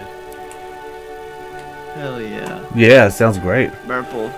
It's like you even knew what leaves to like crunch up and season some other things to make it complement it, Can I undo my ration then? Yeah. Yeah. Everyone can put up their ration back because you didn't use those. I'll look at Burple and I'll say, Burple, This was probably the best vegetable-based meal I have ever had. And the only. Yes, the forest provides for those who look closely. Yeah, and then you guys would know. I mean, obviously you might want to keep watch, but you guys can tell that nobody comes here, and you think that everyone is like the rumors. Everyone's too afraid to come here. Barless camped outside. yeah. But now you guys have, there's nothing much going on here. Hell, you could probably start a fire, Hey, we could fix it up and have it at our base of operations. Ooh. I like it. Should we use the soul speaker as like a sentry? Oh, that's pretty cool. Be like, get away! Yeah, like at the front door or something. Bandit will hope ye who enter here. Yes. like the Halloween decorations. Like you walk up to somebody's house and it's like, oh, you shouldn't be here. Exactly. It's just like a shrunken head sitting on the porch. Oh my god, you guys have seen Harry Potter, The Prisoner of Azkaban. Please tell me. Hey, take it away, Ernie! Or like the original Beetlejuice where he's his head shrunken down. Yeah. The soul speaker now canonically has a Jamaican accent. Awesome. Well, All this has right. been episode 1. Yeah, was a lot of fun. thanks everybody for tuning in, and catch us next week on the Echoes of the Crucible. Thanks everyone Outro for music. watching. Yeah. Tune I in feel next week, now like I I've got said. music that's kind of like our Have a voices good night. are fading off and the music's getting